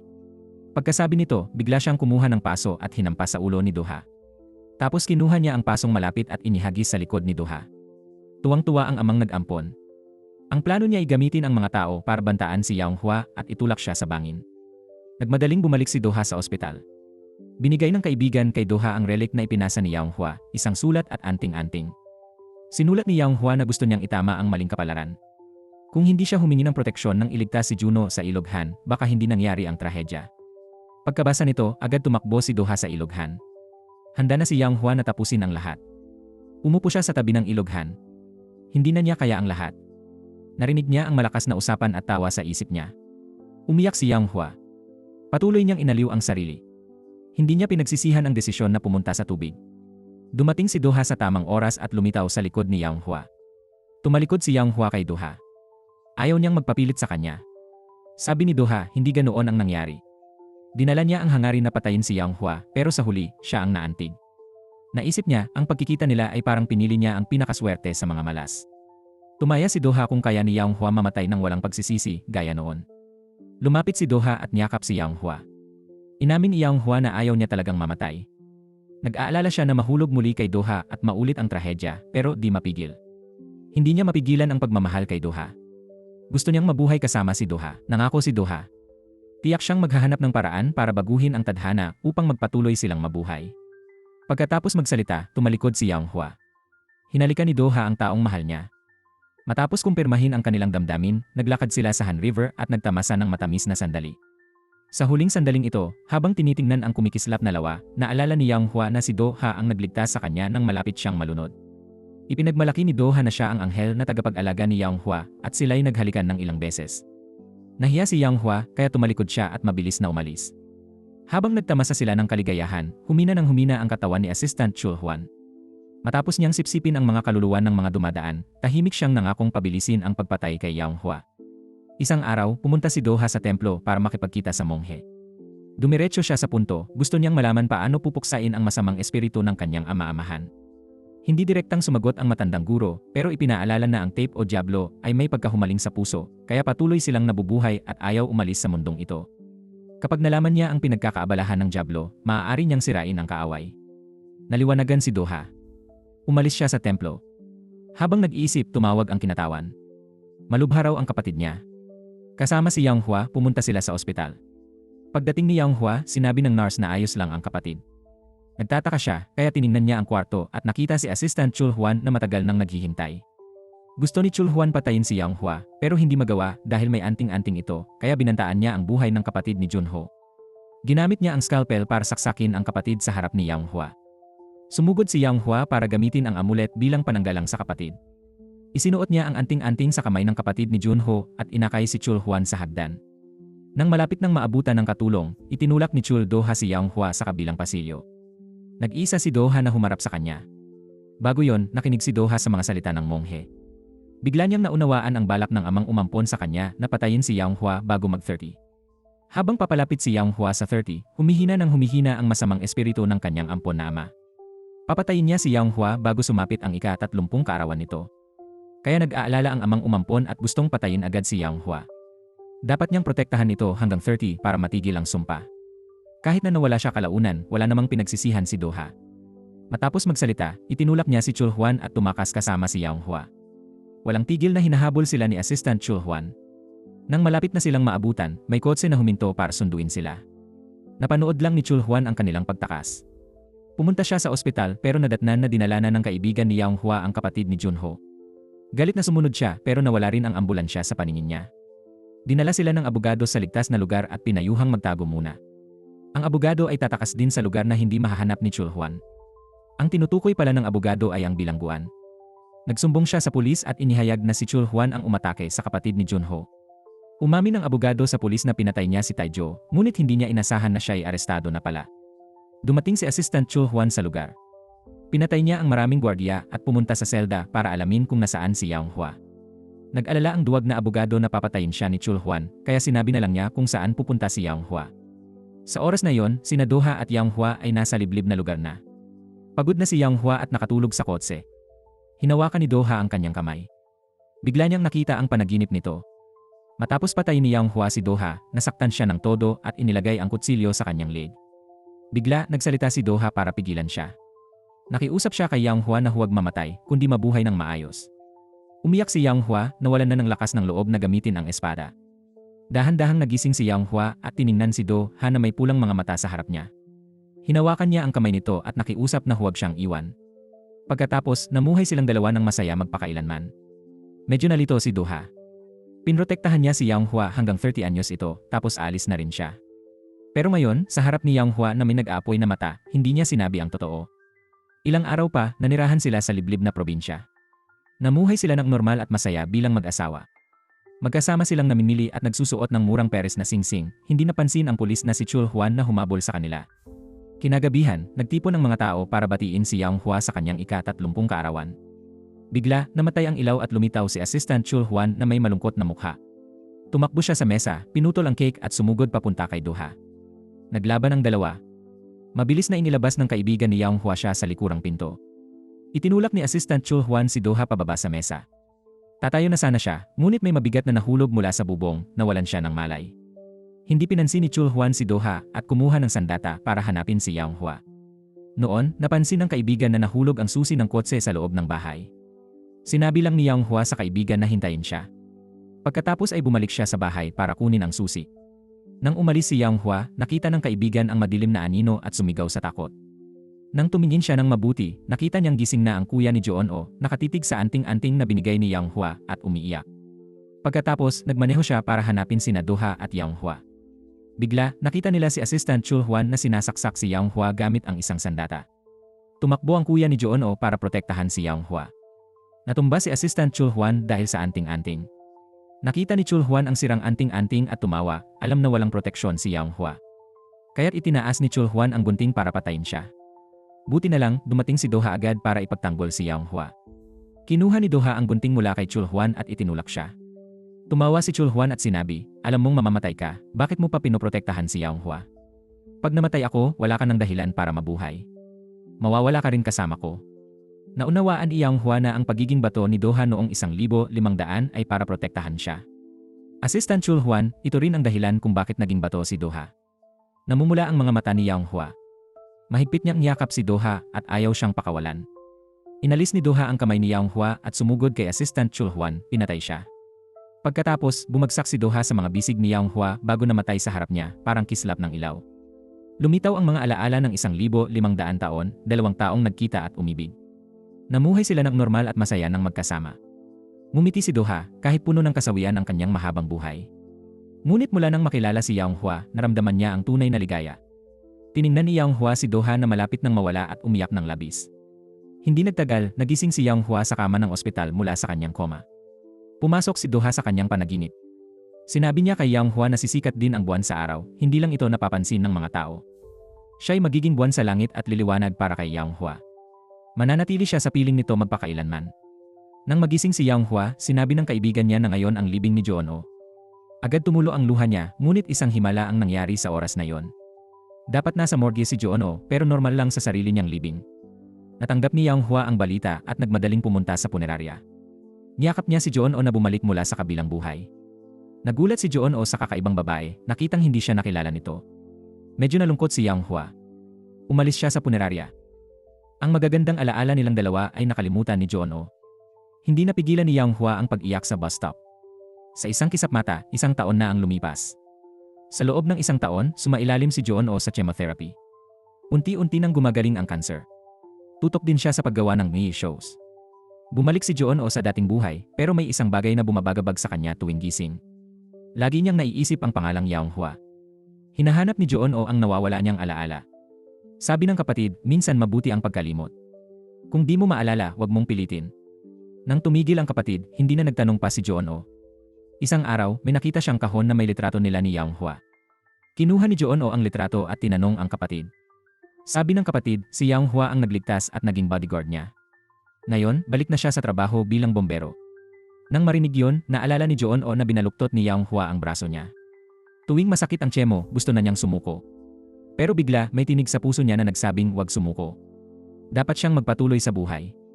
Naramdaman ni John-O na boses yun ni Yang Hua. Siya ang tumulong sa kanya noong may sakit siya. Gusto ni John-O makita si Yang Hua kahit ano pa. Nakita ng kapatid niya to, kaya inayos na magkita sila sa templo. Tinawag agad ni John-O si Yang Hua mula sa likod. Nang marinig siya, namula ang mata ni Yang Hua. Lumingon siya para tingnan ito. Gusto malaman ni John-O kung ano sila sa isa't isa. Napansin niya may kakaiba sa sarili niya. Halimbawa, kakaiba ang tono niya pag nagsasalita. Mukhang may hinala si John-O. Alam lang ng katabi niya na ganyan magsalita si Do-ha. Bukod dito, lagi niyang iniisip si Kyung Hwa. Nagsinungaling si Kyung Hwa na fan lang siyang nagligtas kay Junho. Kaya't pinasalamatan ni Junho si Kyung Hwa sa pagsagip sa kanya. Mula ngayon, di na siya mausisa sa relasyon nila ni Kyung Hwa. Masisiyahan siya sa buhay at magsisimula ng panibagong buhay. Pagkasabi nito, kinuha niya ang mga bagay na nakita sa bahay. Ibinigay niya ang liham na isinulat ni Do-ha para sa kanya. Pumunta si Kyung Hwa sa ilog Han para basahin ang liham. Puno ito ng tapat na pagmamahal ni Do-ha para kay Kyung Hwa. Umaasa siyang mabubuhay ng matatag si Kyung Hwa. Mahigpit na niyakap ni Kyung Hwa ang liham sa kanyang dibdib. Naunawaan niya ang kabutihan ni Do-ha. Sabay, bulong niyang sumumpa na tiyak siyang mamumuhay ng mabuti. Tumingin si Kyung Hwa sa mahinang liwanag ng buwan sa tanghali. Naniwala siyang palaging poprotektahan siya ni Do-ha. Kaarawan ni Kyung Hwa ngayon. Ipinagdiriwang niya ito kasama ang kanyang mga kaibigan. Ipinagpatuloy niya ang buhay, naglalabas ng parol ng pag-asa para sa muling pagkikita. Sa hangaring ito, mamumuhay siya ng lubos at bibigyang halaga ang sakripisyo ni Do-ha. Pangarap ni Kyung Hwa na makapunta sa istasyon ng pananaliksik sa Antarctica. Sa wakas, natupad ang kanyang pangarap. Sumakay siya ng eroplano patungo sa lupang pangarap. Nagpahinga si Kyung Hwa sa eroplano. Si Do-ha, pagkalipas ng mahabang panahon, ay dumating sa kanyang panaginip. Sa panaginip, binago niya ang kanyang desisyon sa nakaraang buhay. Sinabi ni Kyung Hwa, mahal kita, kay Do-ha at ibinaba ang sandata. Hindi niya sinugod si Do-ha, kundi yumakap sa kanya. Alam ni Kyung Hwa na ito'y eksena lamang sa kanyang panaginip. Nangyari na ang nakaraan, kaya hindi na ito mababago. Tanging sa panaginip niya mababago ang nakaraang desisyon. Hayaan man lang silang magkasama sa panaginip na ito.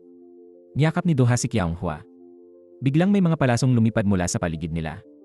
Dahil dito, huminto ang puot. Lihim na umaasa si Kyung Hwa na magkikita silang muli sa susunod na buhay. Tila dininig ng Diyos ang mga dasal ni Kyung Hwa. Sa susunod niyang buhay, naging estudyante siyang kumukunan ng litrato sa templo. Naakit siya sa buwan sa tanghaling tapat, kaya't nais niyang kumuha ng magagandang larawan. Ngunit bigla siyang natisod patalikod. Siya'y nasalo ng isang lalaki. Kamukha ng lalaki si Do-ha. Nagpasalamat si Kyung Hwa sa kanya. Pareho silang tumingin sa mahinang buwan sa langit at nagsimulang mag-usap. Unti-unting lumapit ang dalawa sa isa't isa. Sa buhay na ito, tiyak na nakamit nila ang masayang wakas na para sa kanila.